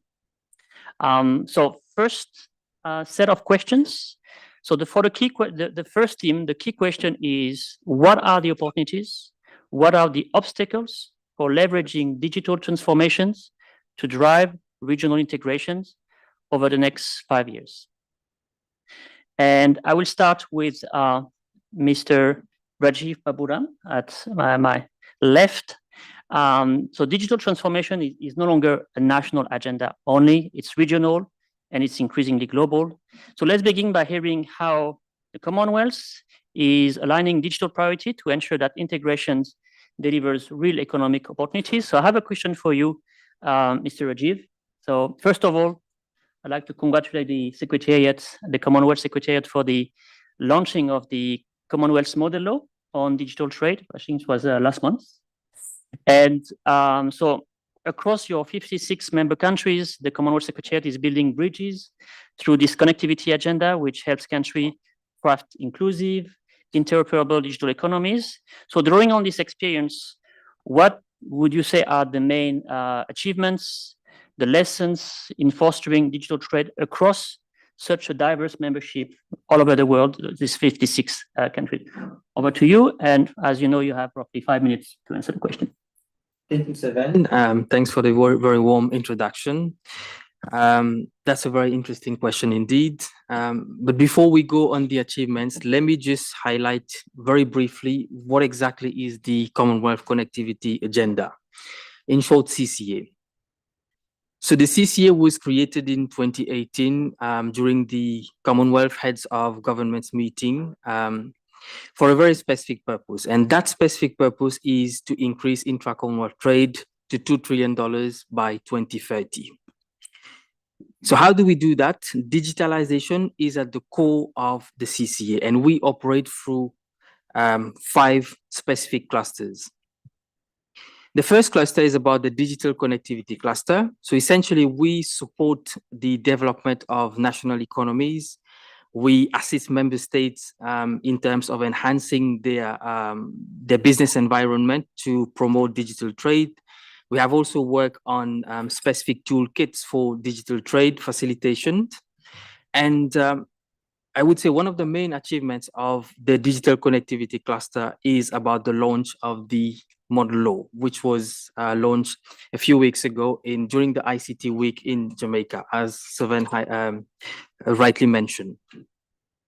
The second cluster is the regulatory connectivity cluster. So as the name itself suggests, so the purpose of that cluster is to improve the regulatory landscape for member states. We do international regulatory cooperation. We establish good regulatory practices. We do regulatory impact assessments, and we have done a number of training exercises in terms of capacity building for policymakers in a number of countries as well.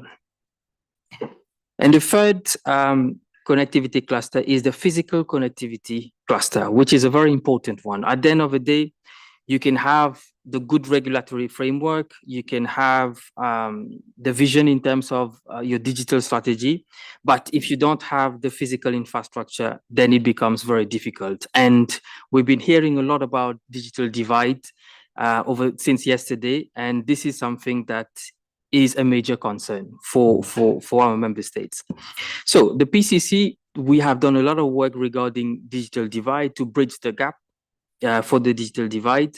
And also we have helped member states to enhance their regulatory framework so that they can attract more investments in the digital infrastructure space. In terms of achievements, we have trained a lot of the policymakers, especially women, and we have partners with universities, especially on our AI incubator project. The fourth connectivity cluster is on the supply side connectivity cluster, which has a special focus on agriculture and fisheries. As a matter of fact, 13% of merchandise exports of the Commonwealth is on the agricultural sector. And agriculture is a sector which is very sensitive, especially for our African member states, and also fisheries for the Pacific, which is a very important sector. So this week, we're going to launch a new policy guide, right? And in this specific cluster, we advise member states in terms of creating a harmonized data system so that it makes trade cheaper, faster, and more efficient between member states. And the the fifth connectivity cluster is about the B2B cluster, which essentially deals with, basically we connect private sector with government agency. We ensure that the voices are heard. You've heard that we have a target of increasing intra-Commonwealth trade to $2 trillion by 2030. Now that target can only be achieved through the support of the private sector. And in terms of achievement for that, we have launched the inaugural Commonwealth Business Summit alongside the Commonwealth Trade Ministers meeting in Namibia, which was very, very well received. But I would say the flagship achievement for the CCA would be the launch of the model law, which can be adapted to the national context. Of course, each member states have different sets of requirements.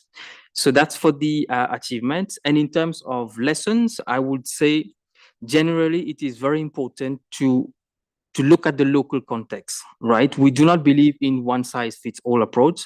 So it's very important to customize whatever solutions we're trying to propose to solve a problem for our member state. It's about identifying the exact problem the member state is facing and how do we use some of the best practices that has been working well in the developed economies and try to see how we can put that in the context of the developing countries. Thank you so much.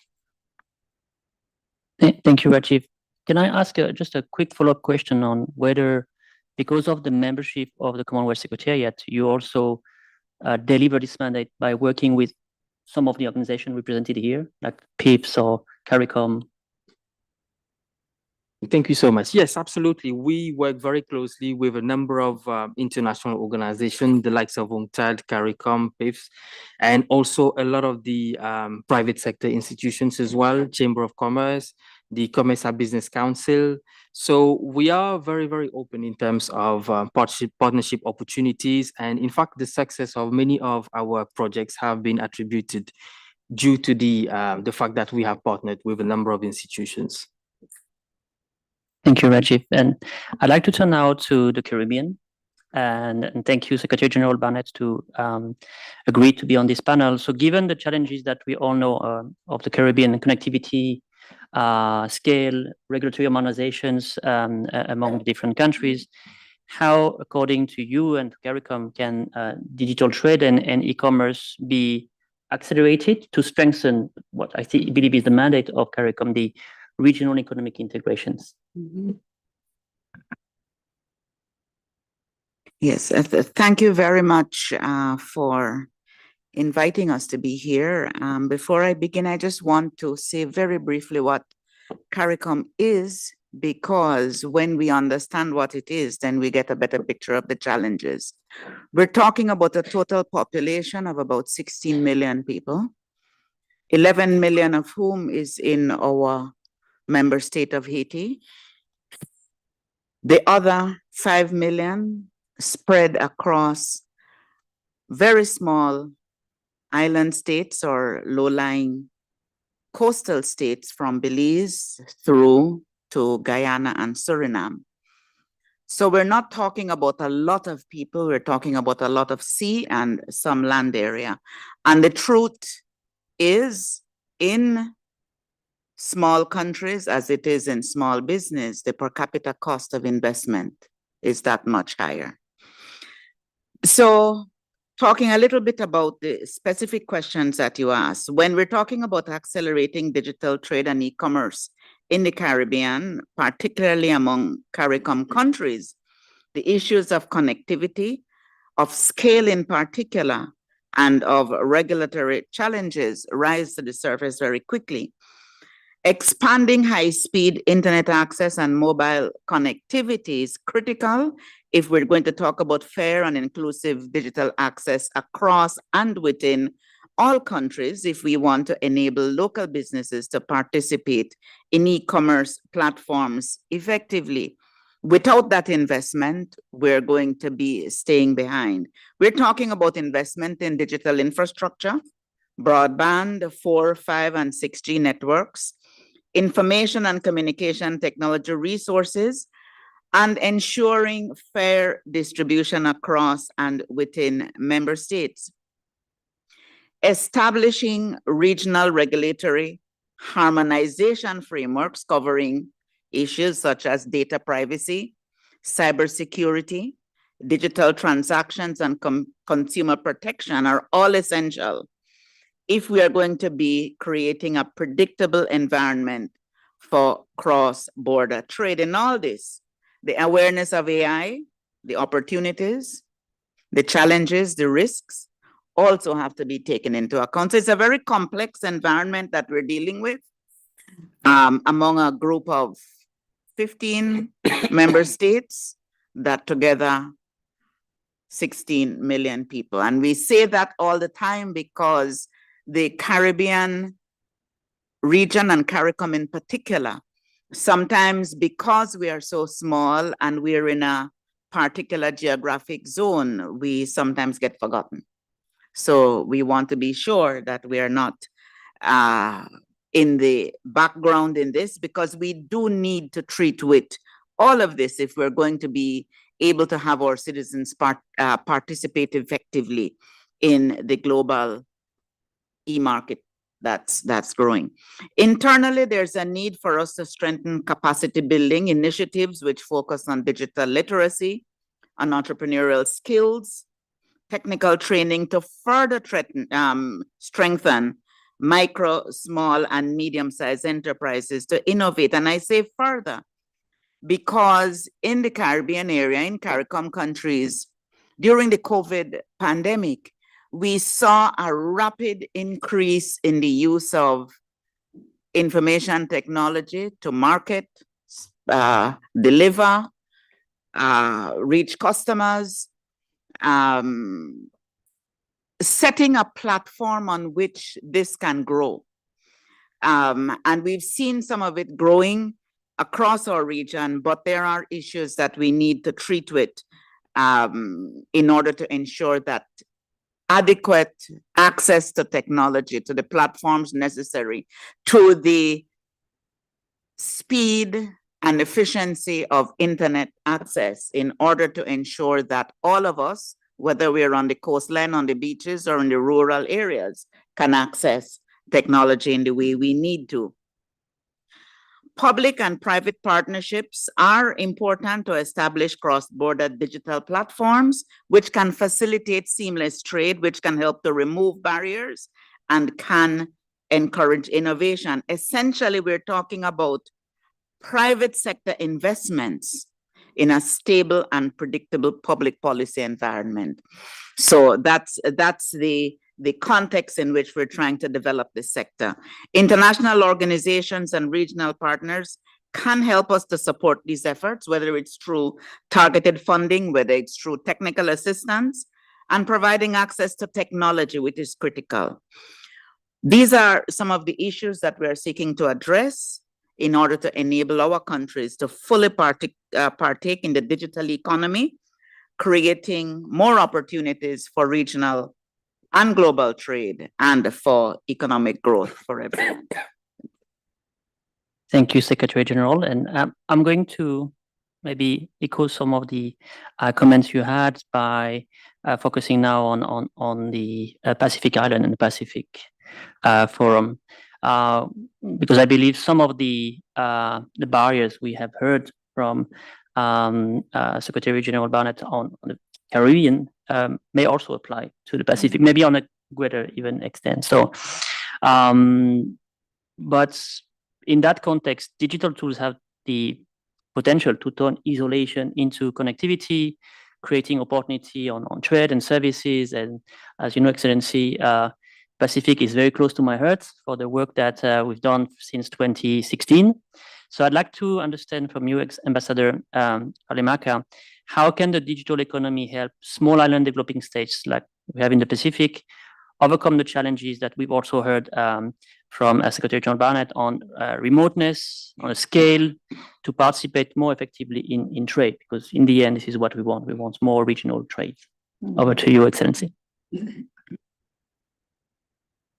Thank you very much, Sven, and moderator for this afternoon session panel 2, and distinguished colleagues.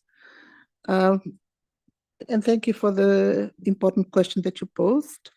For the Pacific, first of all, the Pacific Islands Forum Secretariat has 18 members, but we provide policy and technical advice mainly to 14 of our member countries that are developing, small island developing states. So to your question, for the Pacific, the digital economy is not simply a matter of innovation. It is a matter of leveraging opportunities and a matter of survival.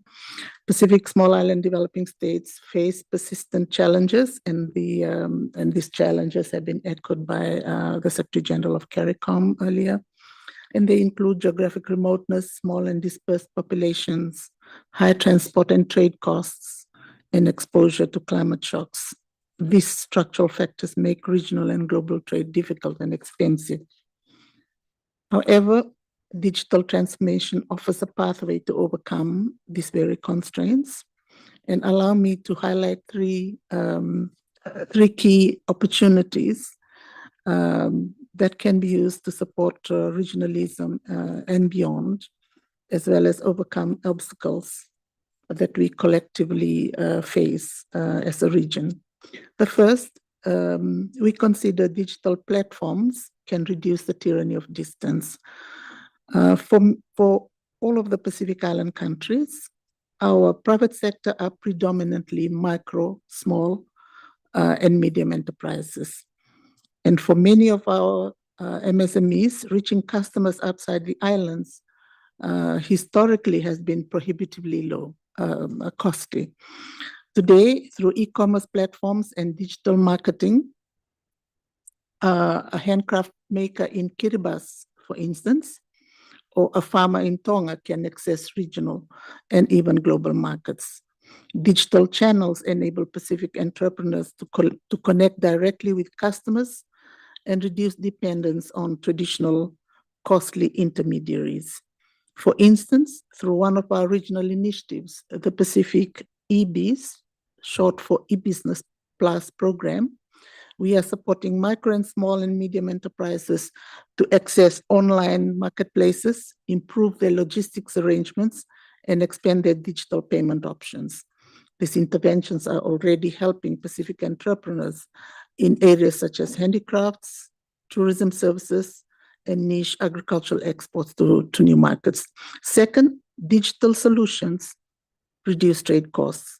Electronic documentation, including online customs procedures and digital regulatory systems, can cut down the cost of time, the cost and time of moving goods across borders.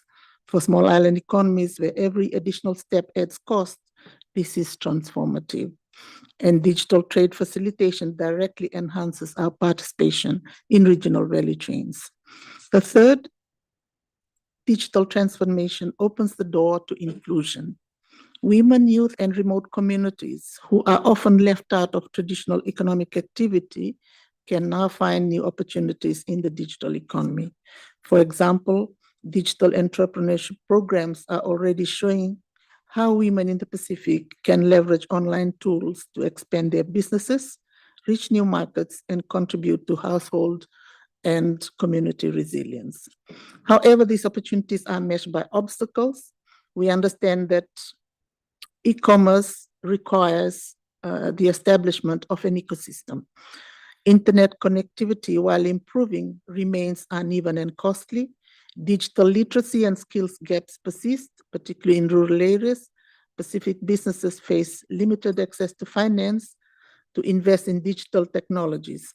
And our policy and legal framework, from data collection to e-payments, are still developing, often in fragmented ways across countries. This is where international partners, including UNCTAD, play a critical role. The Pacific benefits enormously from UNCTAD's knowledge products and expertise. The digital economy reports and analysis on cyber laws and training on data have been instrumental in shaping our regional understanding. Tailored UNCTAD masterclasses for women-led businesses will build human capital needed to thrive in digital trade. Looking ahead over the next 5 years, our vision is clear: to ensure all Pacific people, no matter how remote, have access to affordable and resilient digital connectivity, to build digital skills and capabilities that no one is left behind, to create harmonized enabling regulatory frameworks that give businesses confidence and consumer protection, and lastly, and to leverage partnerships so that our region moves forward together rather than in fragmented steps. With the right vision, partnership, and support, the digital economy in the Pacific can turn our smallness into strength and our remoteness into global reach. Thank you, Sven. Thank you, Excellency. And I hope that's further down the road in the panel, you will be able to share with us the unique structure you've built in the Pacific, where you have a regional strategy for e-commerce, regional tools for e-commerce, and then you have also national tools and national strategy for e-commerce. So it's just a sneak peek to the second questions. And now, as you see, I move from right to left, from Caribbean to Pacific. Now I'm going to Africa and to my left. And we have here Dr. Lansana Berry. Thank you, Excellency, for joining us today. So across Africa, we are all, I guess, familiar with the African Continental Free Trade Area and the Continental Digital Strategy for e-commerce. They are both reshaping how trade and innovation connects markets internally. But countries at different stage of readiness face obviously different diverse realities. So Ambassador, from Sierra Leone's perspective, so we're not assuming that we represent the whole continent here, but from your perspective, what are the most significant opportunities and challenges in harnessing digital transformation to deepen regional integrations, both within West Africa, but also across the broader continents? Thank you, Excellency. Well, thank you. Thank you for the opportunity to share Sierra Leone's perspective.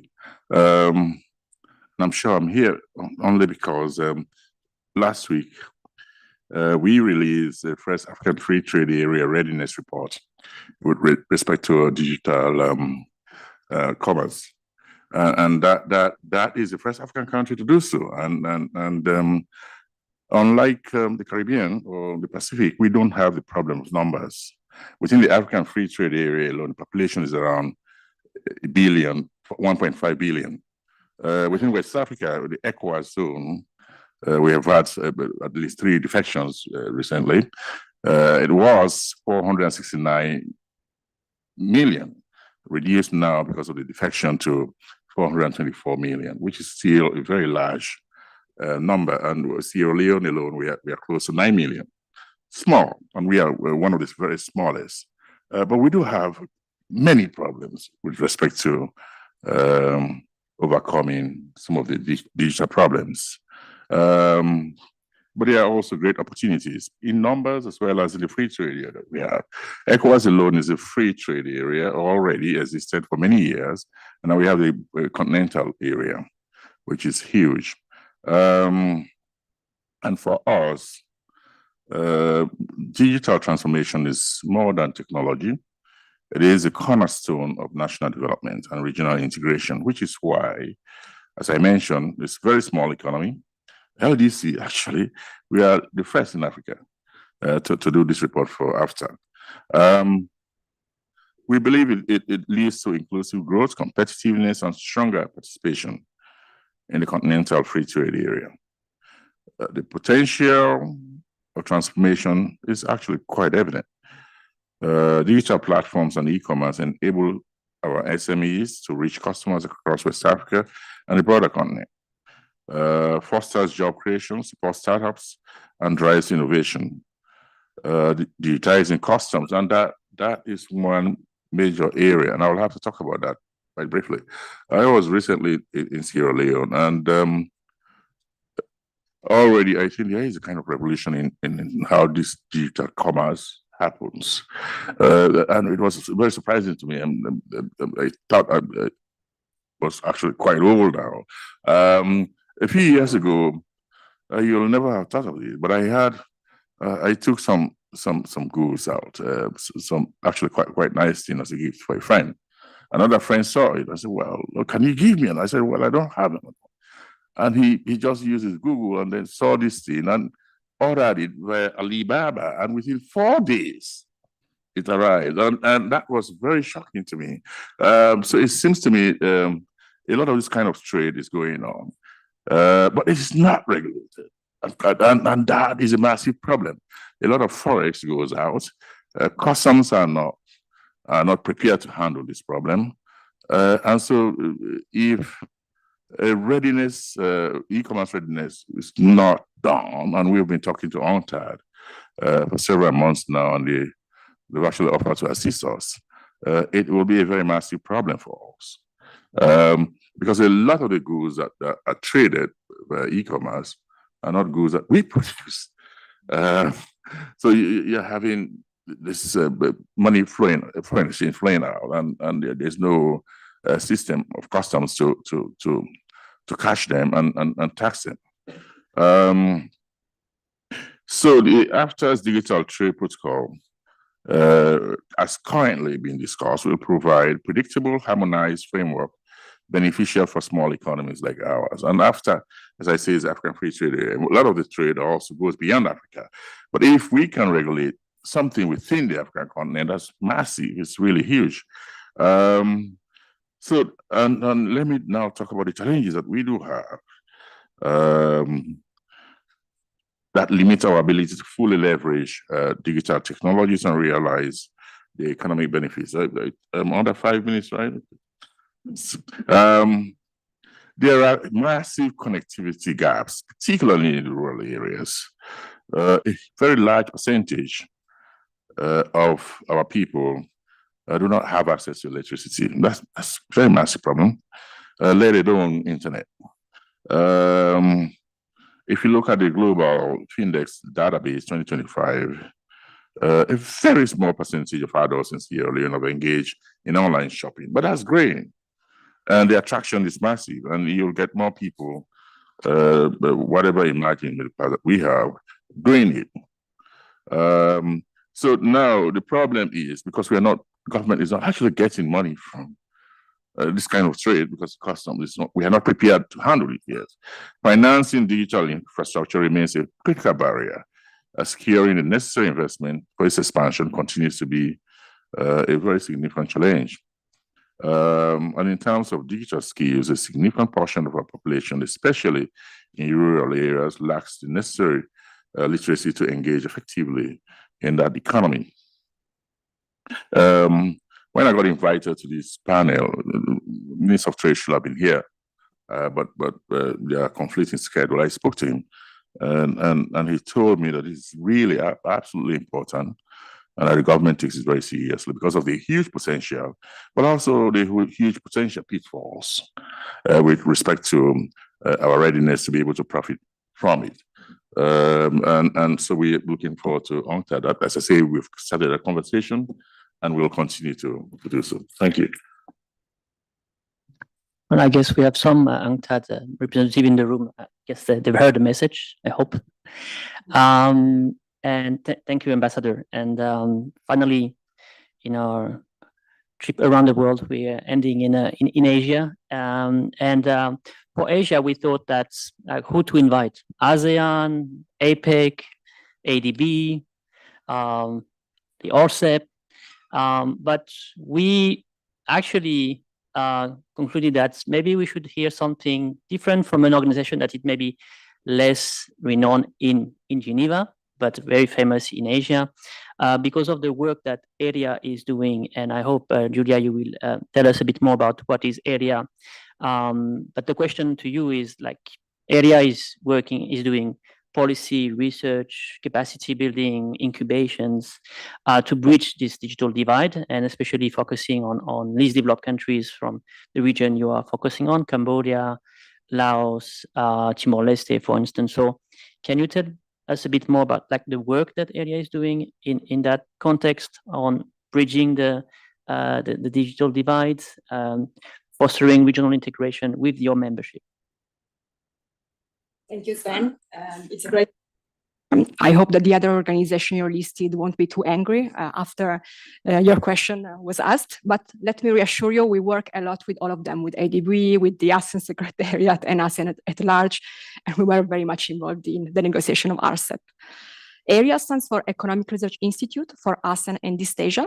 We are an international organization based in Jakarta with 16 member states. And with these countries, we work to promote economic integration and development. And we actually work considerably also beyond our membership. But, you know, to give maybe a little bit of a more concrete flavor of our activities, let me try to address your question by providing 3 examples. The first example I would like to highlight in this room is the one about DEFA. DEFA, D-E-F-A, stands for Digital Economic Framework Agreement. And it's actually an agreement about the digital economy that is entering the final negotiation stage, and it's led by ASEAN. So if everything goes as planned, it will enter into force sometimes next year. And as ERIA, we supported the negotiation themselves. So colleagues of mine have been very active to work together with ASEAN member states and the ASEAN Secretariat to provide information and evidence supporting the negotiation themselves. In a very practical term, if you go on our website, www.eria.org, you can find, for instance, many policy briefs are addressing many of the building blocks of the negotiation that were discussed by ASEAN, from information about data governance, entrepreneurship, innovation, some of the issues just highlighted by Secretary General Barnett, but also digital payments across countries. So this is, in very practical terms, something that my organization have been doing to support DEFA at large and the negotiation process. Another example I would like to highlight, and this one too is connected to ASEAN. It is something that I've been personally very much involved in. It is a project that has been carried out under the leadership of the ASEAN Committee, ASEAN Coordinating Committee for SME, ACSME. This is the ASEAN body that has the leadership on SME, but also entrepreneurship and business creation activities, with delegates from member states.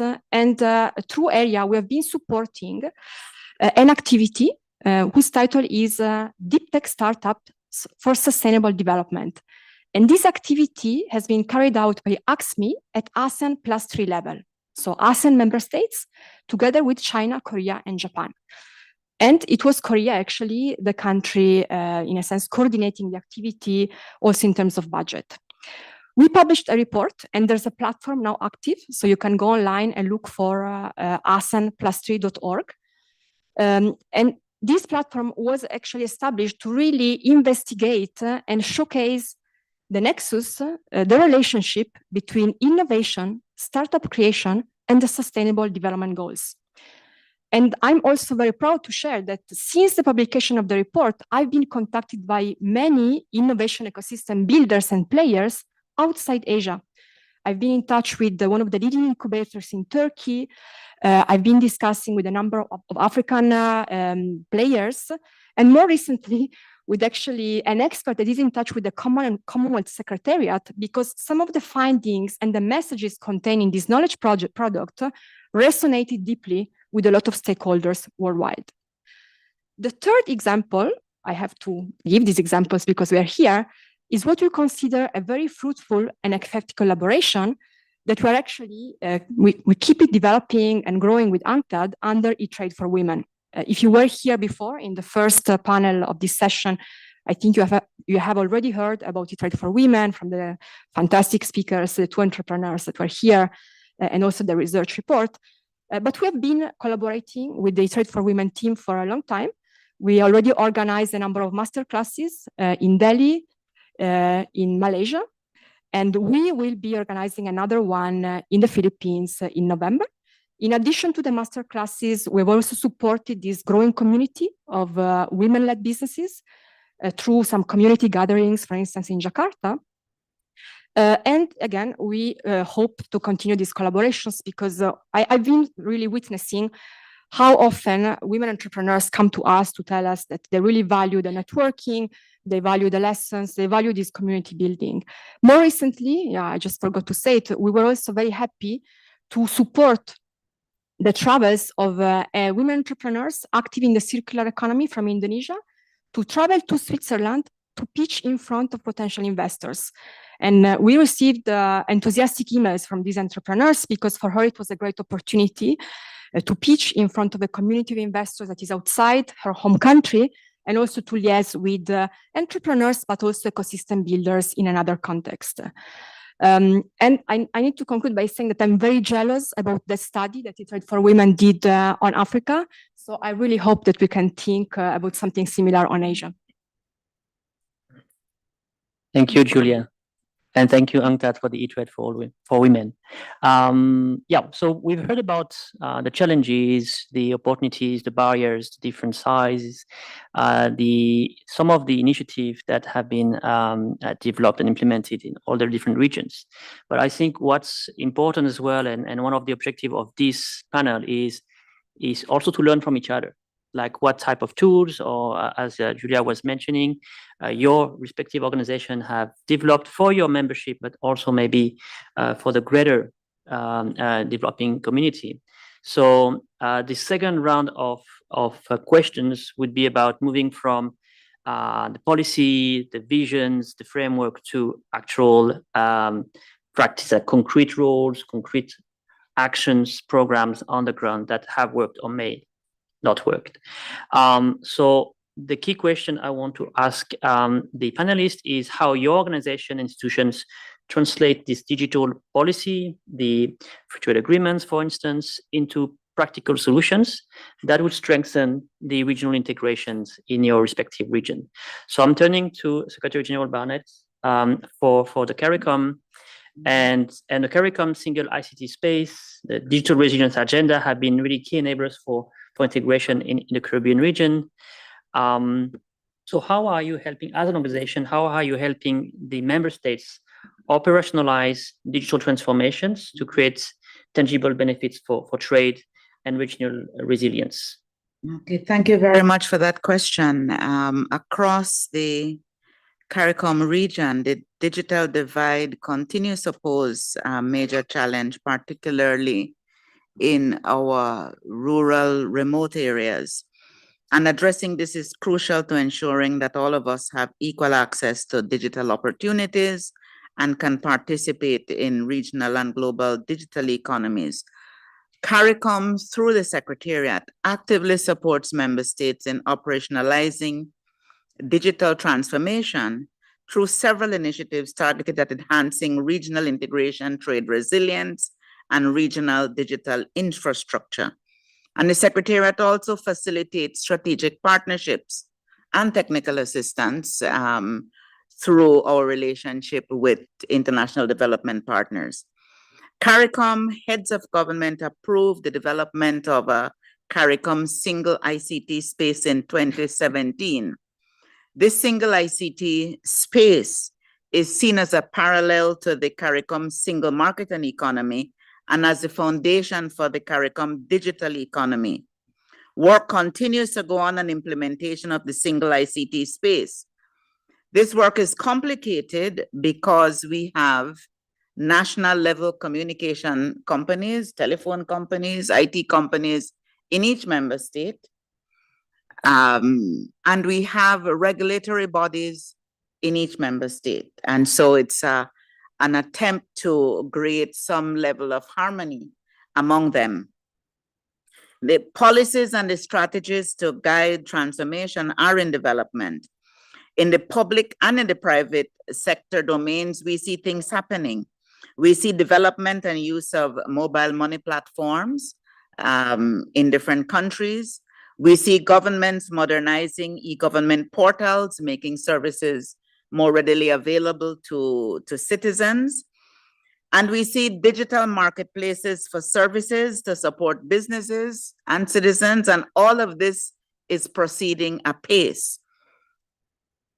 The challenge we have is ensuring that the platform on which this all rides continues to be upgraded and modernized. Recognizing that developing countries are constantly playing catching up, CARICOM emphasizes capacity building. We emphasize consultation and knowledge sharing to bridge the gaps. We have also had to recognize that digital transformation transcends technology issues. It includes cultural complexities, who can do what and who can't, resistance to change, skills gaps, and leadership strategies. Given the shared vulnerabilities and opportunities within CARICOM, we feel it is essential for us to continue to work together, to pool resources, share expertise, and mobilize funding. We know that a collective approach is needed to create digital infrastructure with equitable access to ensure that no country or community in any country is left behind. There's a lot of work that we have to do, and we are focused on seeking to get it done. And I'm certain you are already in cooperation with some of the institutions around here.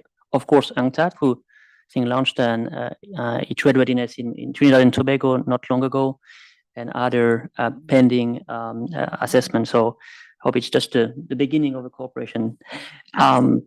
I would like to turn now to Excellency Mere Falemaka. I give a bit of a spoiler earlier on about the Pacific Digital Trade Strategy or e-commerce strategy. I'm a bit biased on this one, and I'm going to give you 30 minutes to explain what it is.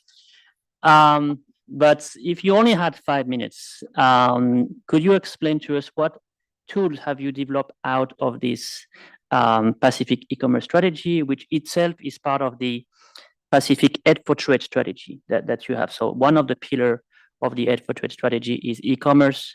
Since 2021, you have developed a number of tools. You mentioned some of the tools, the e-business project, etc. But what are the tools that maybe could be of interest to people in the room or to other organizations have you also developed to foster these regional integrations?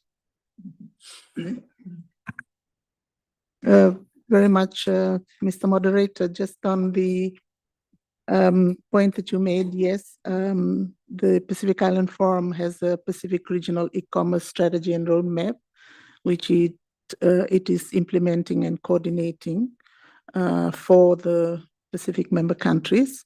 This roadmap was adopted in 2021 by the Pacific Island Forum trade ministers.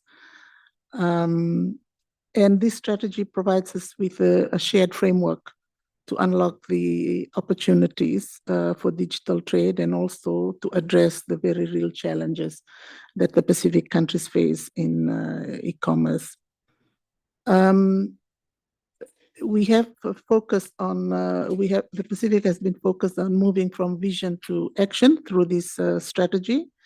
And I wish to highlight 4 areas where concrete steps have been taken by the region to better integrate e-commerce by our members.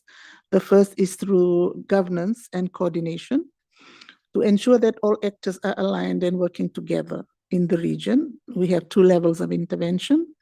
Apart from the regional strategy and roadmap, we have also assisted member countries in developing their own national e-commerce strategies to guide implementation at the national level.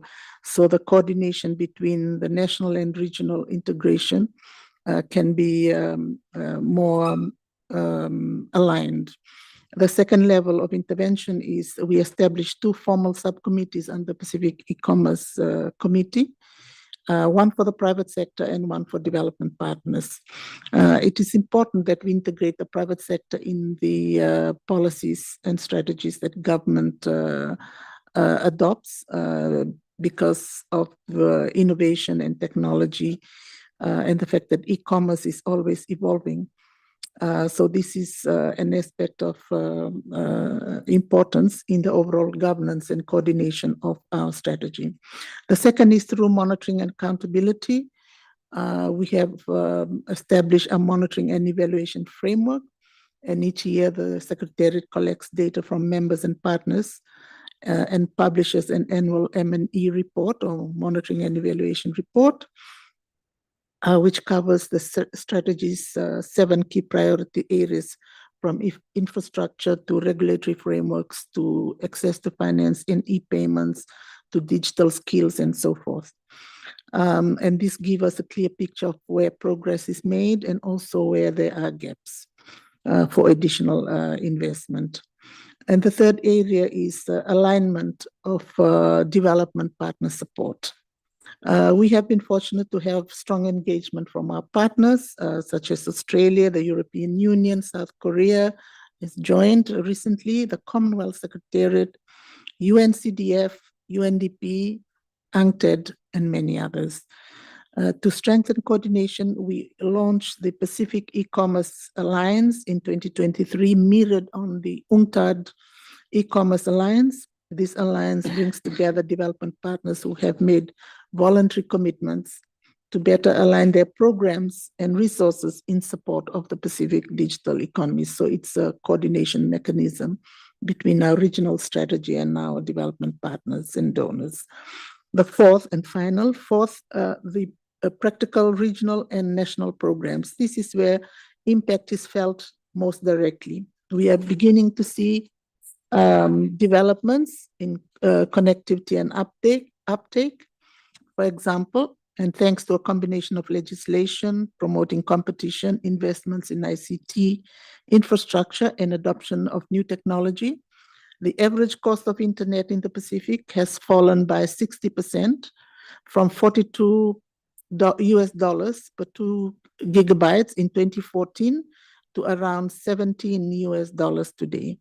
Over the same period, 4G coverage expanded from 4% to 81% of the population across the Pacific, and internet usage grew from 10% to nearly 80%.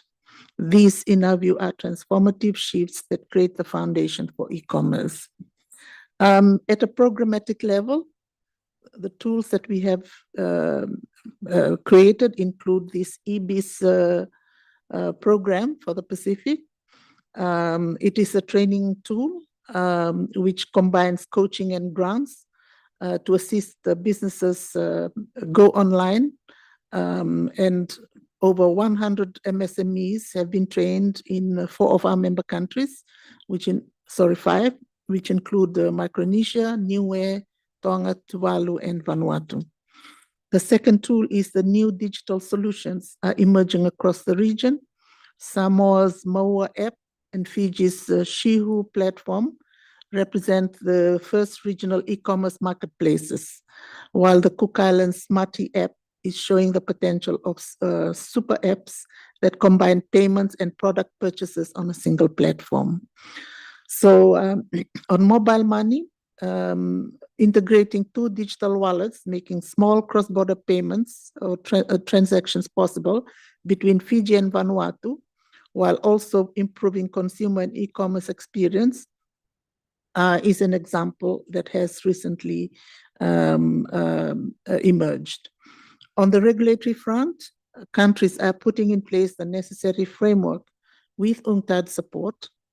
Solomon Islands and Fiji have adopted national e-commerce strategies, and with Pacific Island Forum support, Papua New Guinea and Kiribati will soon launch their own strategies that ensure coherence between regional action and national actions. And at the policymaker level, the Pacific e-commerce rules course launched in 2022 is the first regional training designed to help Pacific officials understand and negotiate digital rules. It is already strengthening the regional's ability to engage in global and regional negotiations.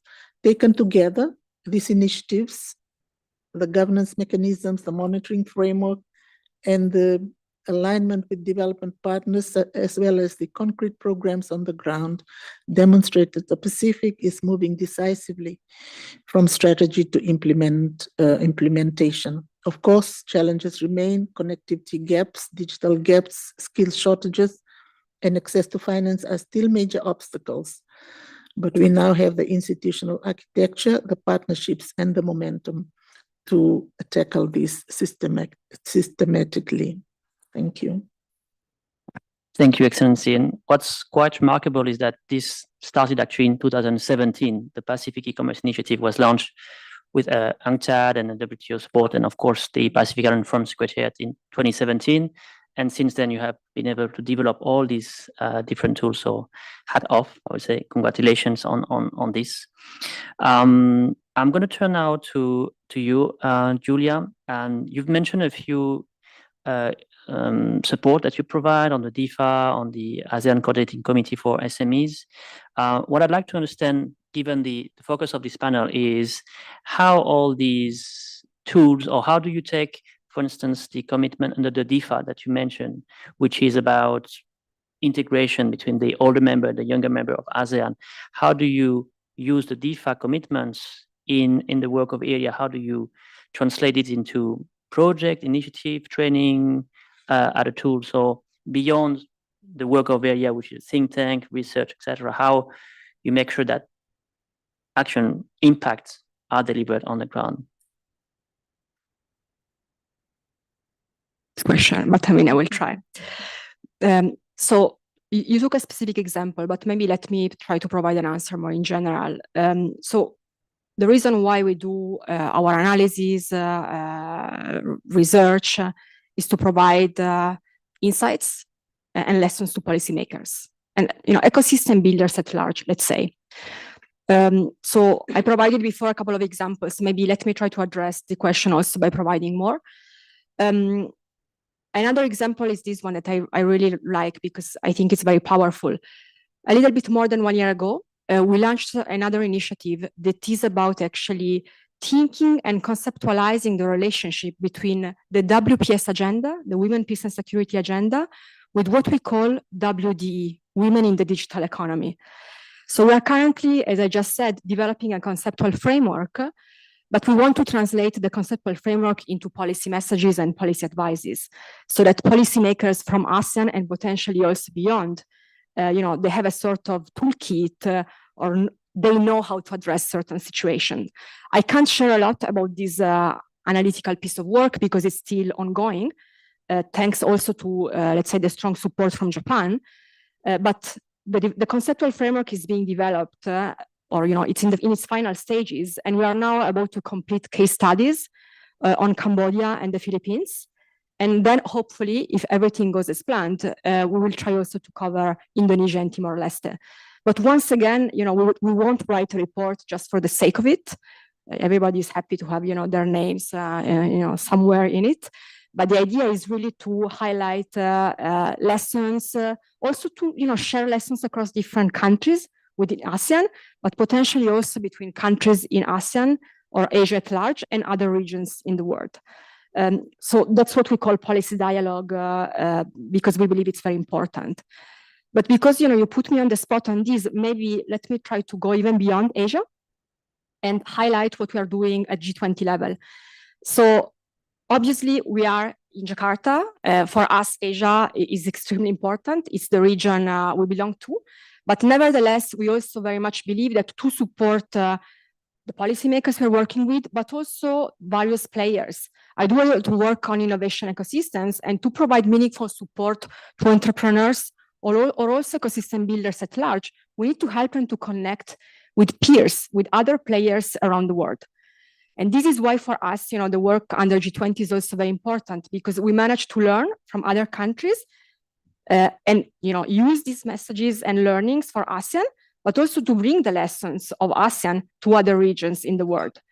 And because I started to talk about G20, I just want to bring to this community, to the people that are here in the room and listening to us online, the work we are doing under one of the newest engagement group of G20. It's called Startup 20. It is an engagement group that was created by India in 2023, and the Indian presidency. But in a sense, the inception started under the Indonesian G20. Indonesia organized in 2022 something called G20 Digital Innovation Network, and then India decided to scale it up. And then this group has been growing, from India to Brazil and now South Africa. And through this group, we really want to try to build a global community of innovators, startups, ecosystem players. And for our startups, for our policymakers, for our ecosystem players, it is so important to be in touch with this global community and global networks. Thanks very much, Julia. Just one thing I forgot to mention is I saw a lot of you taking notes when Ambassador Valimaka was speaking. So there is a wonderful tool which is called the Pacific E-commerce Initiative website. It's pacificecommerce.org. And you can find all the information that was just presented in 5+ minutes by Her Excellency Valimaka. So if you want to know more about the Pacific or maybe from the other region, you can have a look at the platform. So I'm going across the Ocean Indian and going back to you, Ambassador Lansana Akberi. And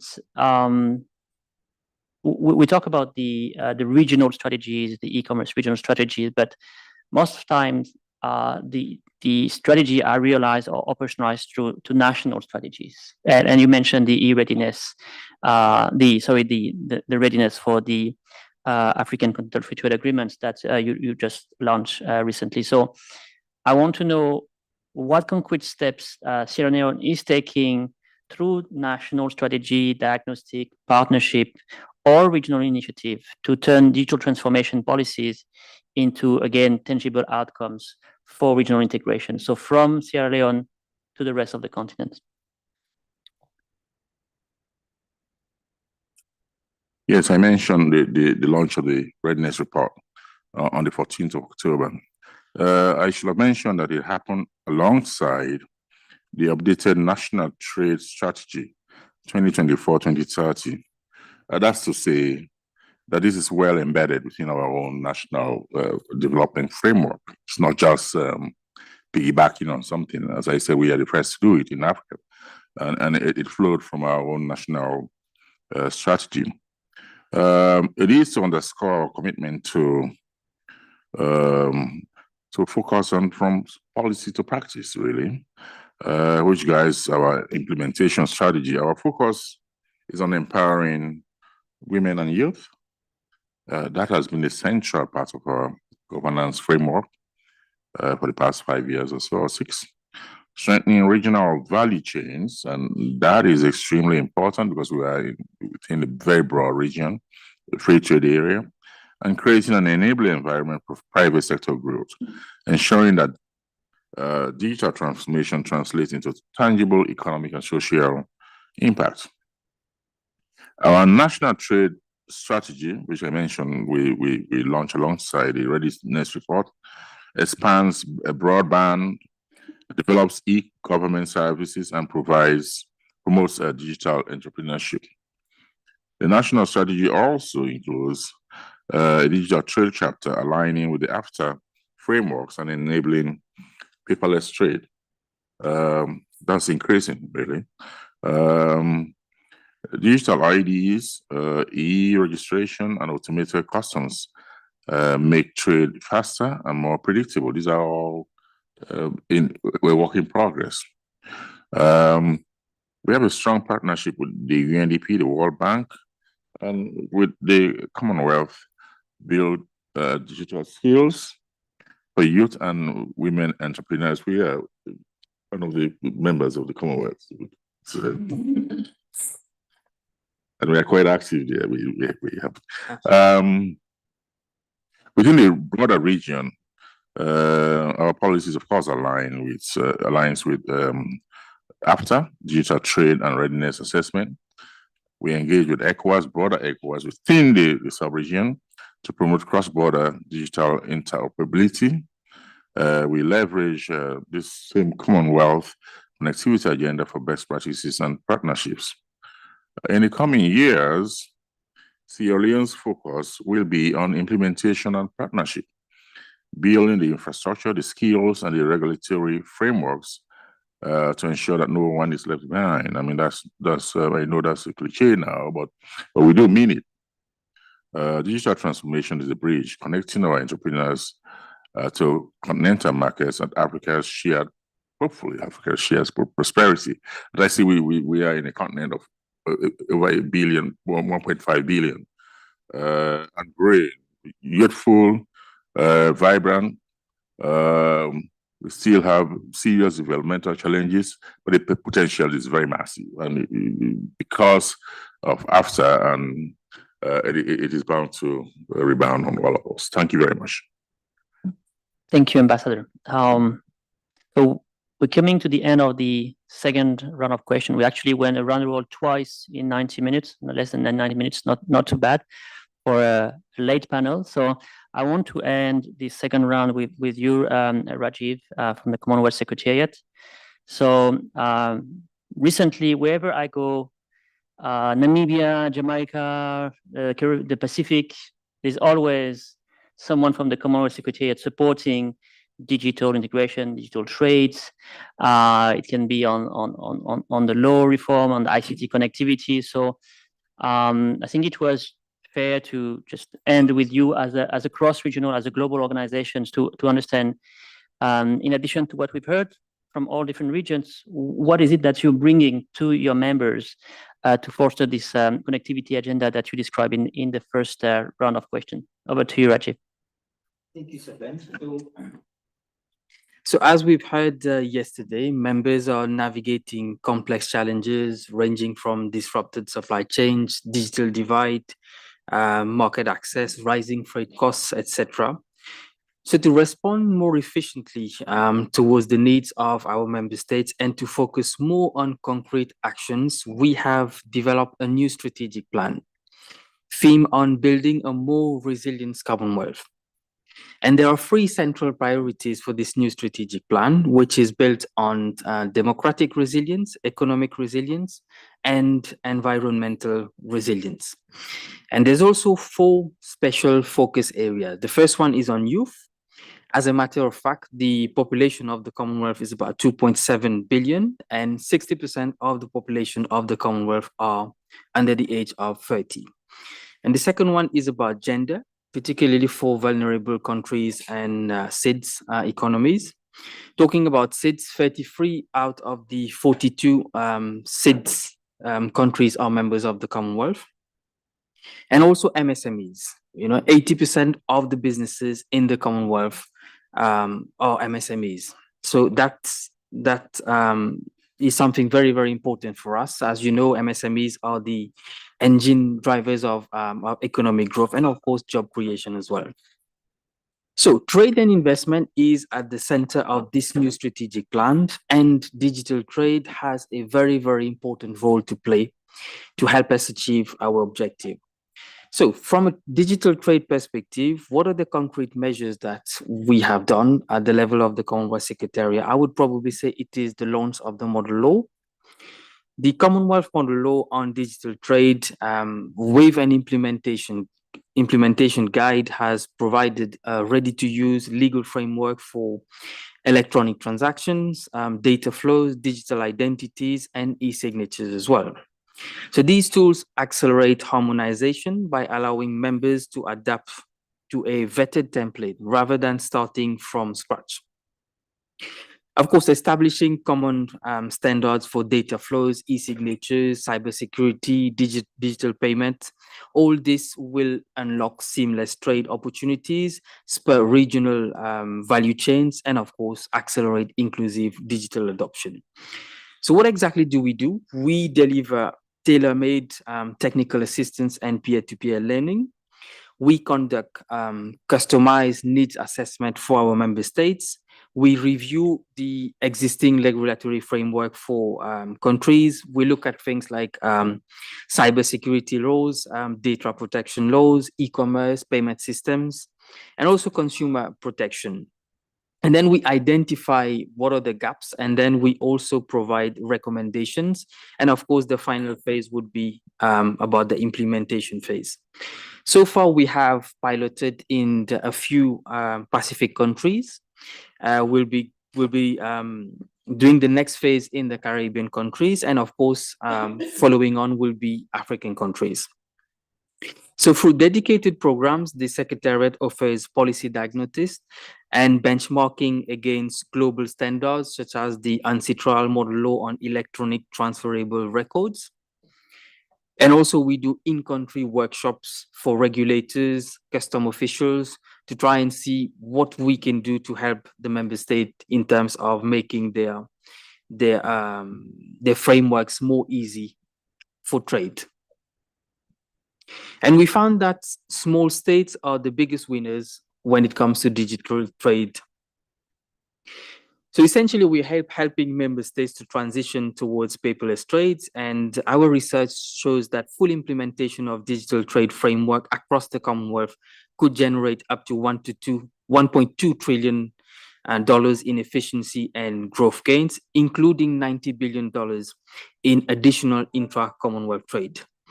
And what we also noted is that MSMEs are the one that would benefit the most. You know, as we know, one of the biggest challenges that MSMEs face is about access to capital.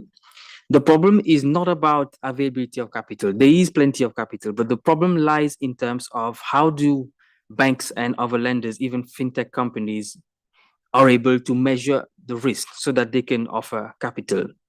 So we believe that by helping member states to transition to paperless trade, it is going to address access to finance as well. And we also noted that by going to paperless trade, of course, things like compliance cost is expected to be reduced. We have seen in some of the countries where it can take up to several weeks or even months to clear containers, whereas if we look in the context of developed economies, that is done within hours. So I feel that there's a lot to be learned in terms of sharing the best practices and to try and adapt that to developing countries. Thank you so much. Thank you, Rajiv. And I'd like to thank all our panelists for your excellent time management. Concise, to the point, so thanks very much. And that means that we have a few minutes left. So I ask all the panelists to come up with final words of wisdom and what is the single most important action or priority that the organization would highlight for the next 5 years. But before I give them the floor, and I want to put a bit of pressure on them so that they give the answer in a few seconds, maybe we'll take 1 or 2 questions from the panel. From the audience. So if you have any question, please raise your hand. It should be a question.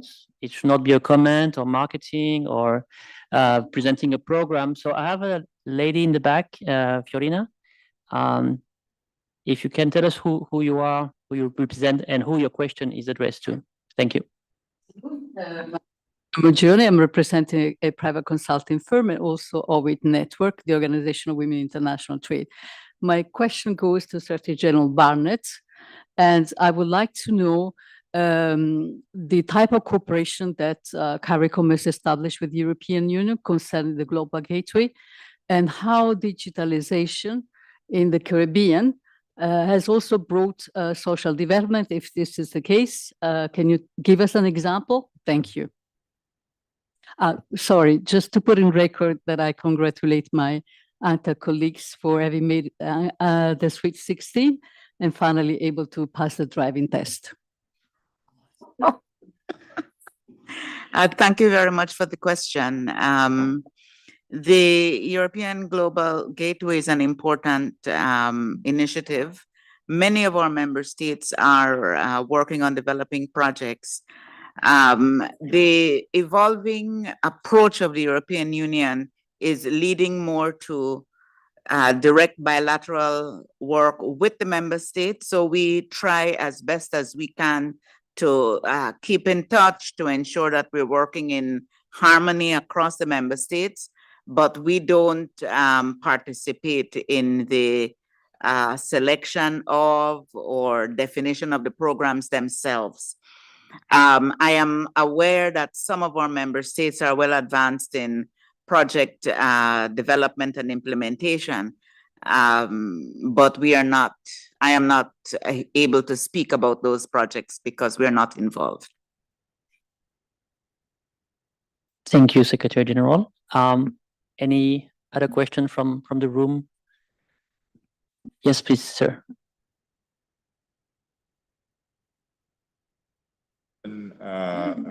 For the Commonwealth on the paperless trade initiative and any overlap with the trade facilitation implementation agenda. You didn't say who he is, though. Can you tell us who you are, please?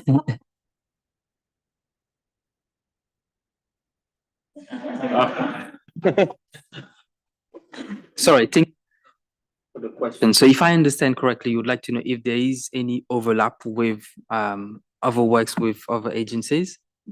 With the trade facilitation, sorry. One of the key objectives of the trade facilitation agreement and trade facilitation more broadly is simplification of cross-border activities. And digitization, of course, is one of the most significant features of it, including single windows, advanced rulings, etc.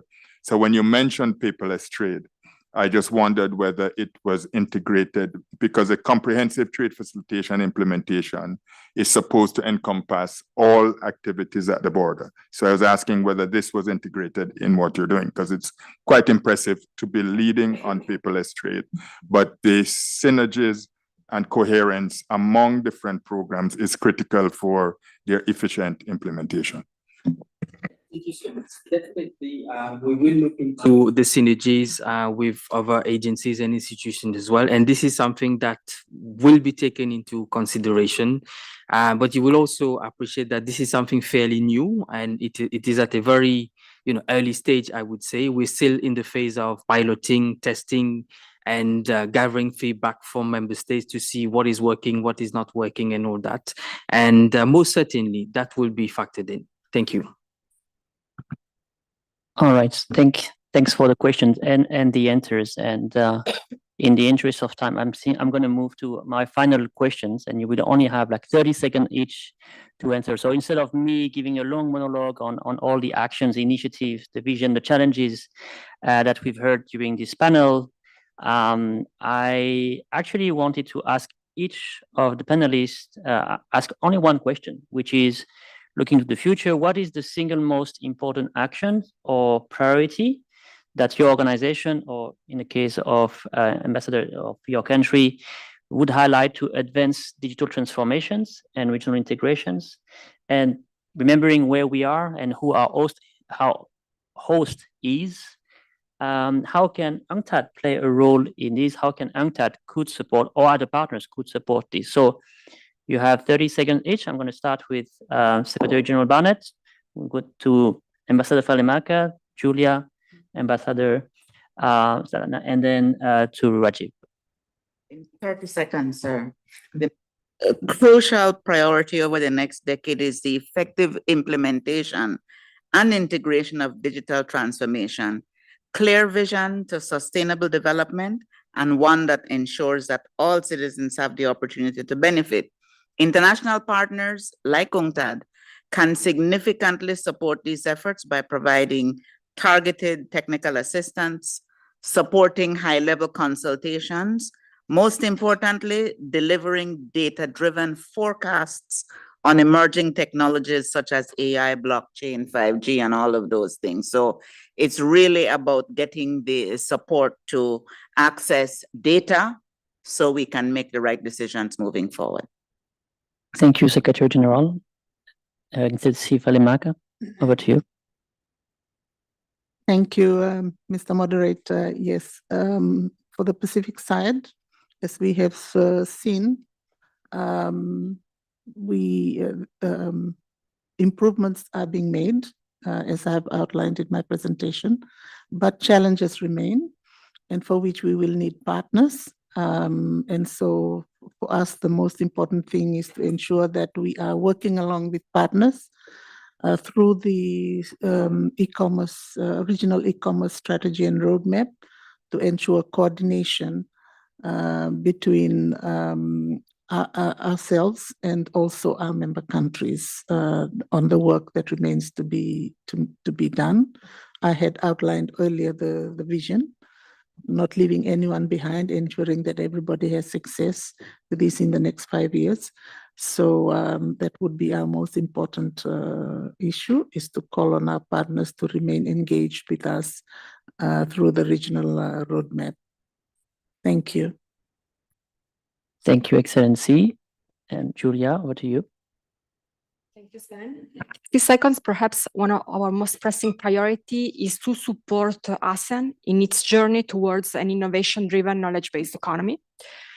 30 seconds, so it's done. In terms of your questions about this forum, UNCTAD, and more, I've just learned a lot, from this panel discussion and all my fellow panelists.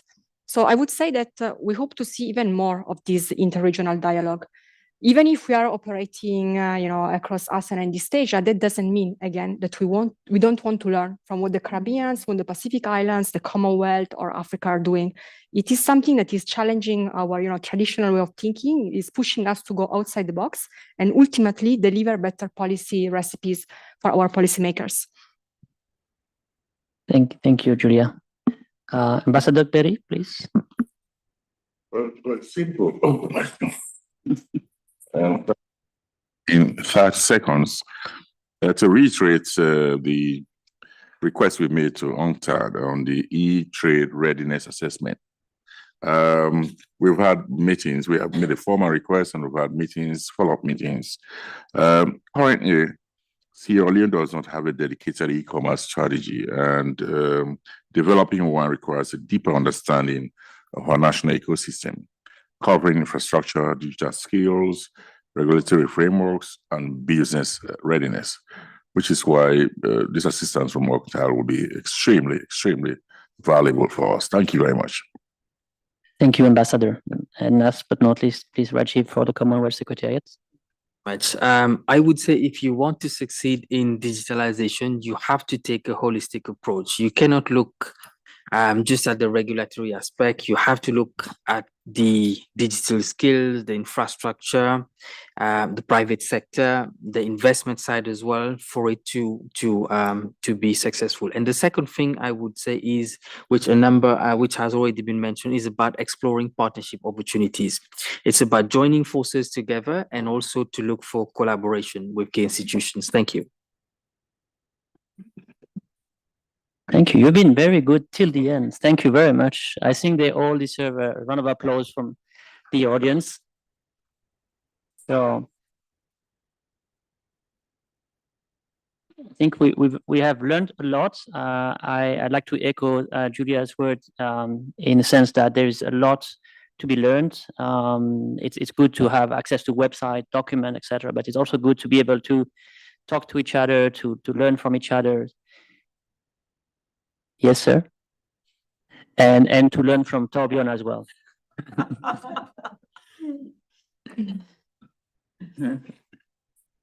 It's just that I think Sven has been so good at thanking everyone. So I would like also to thank Sven for having been a very good moderator. But you had 30 seconds. You can say more, no? All right. So I think it's, yes, it's almost 6 now. So I'd like to thank all of you for staying with us until 6 p.m. for your question as well. I hope you've learned as much as we've done. Also, thanks UNCTAD for the opportunity to moderate this panel, coming all the way from Cambodia to be with friends and former colleagues. And obviously to UNCTAD in general for this UNCTAD 16 conference. Good job. And of course, to the interpreters in the back who stay with us until the end. So thanks everyone, and happy to continue discussion outside the room. All the best.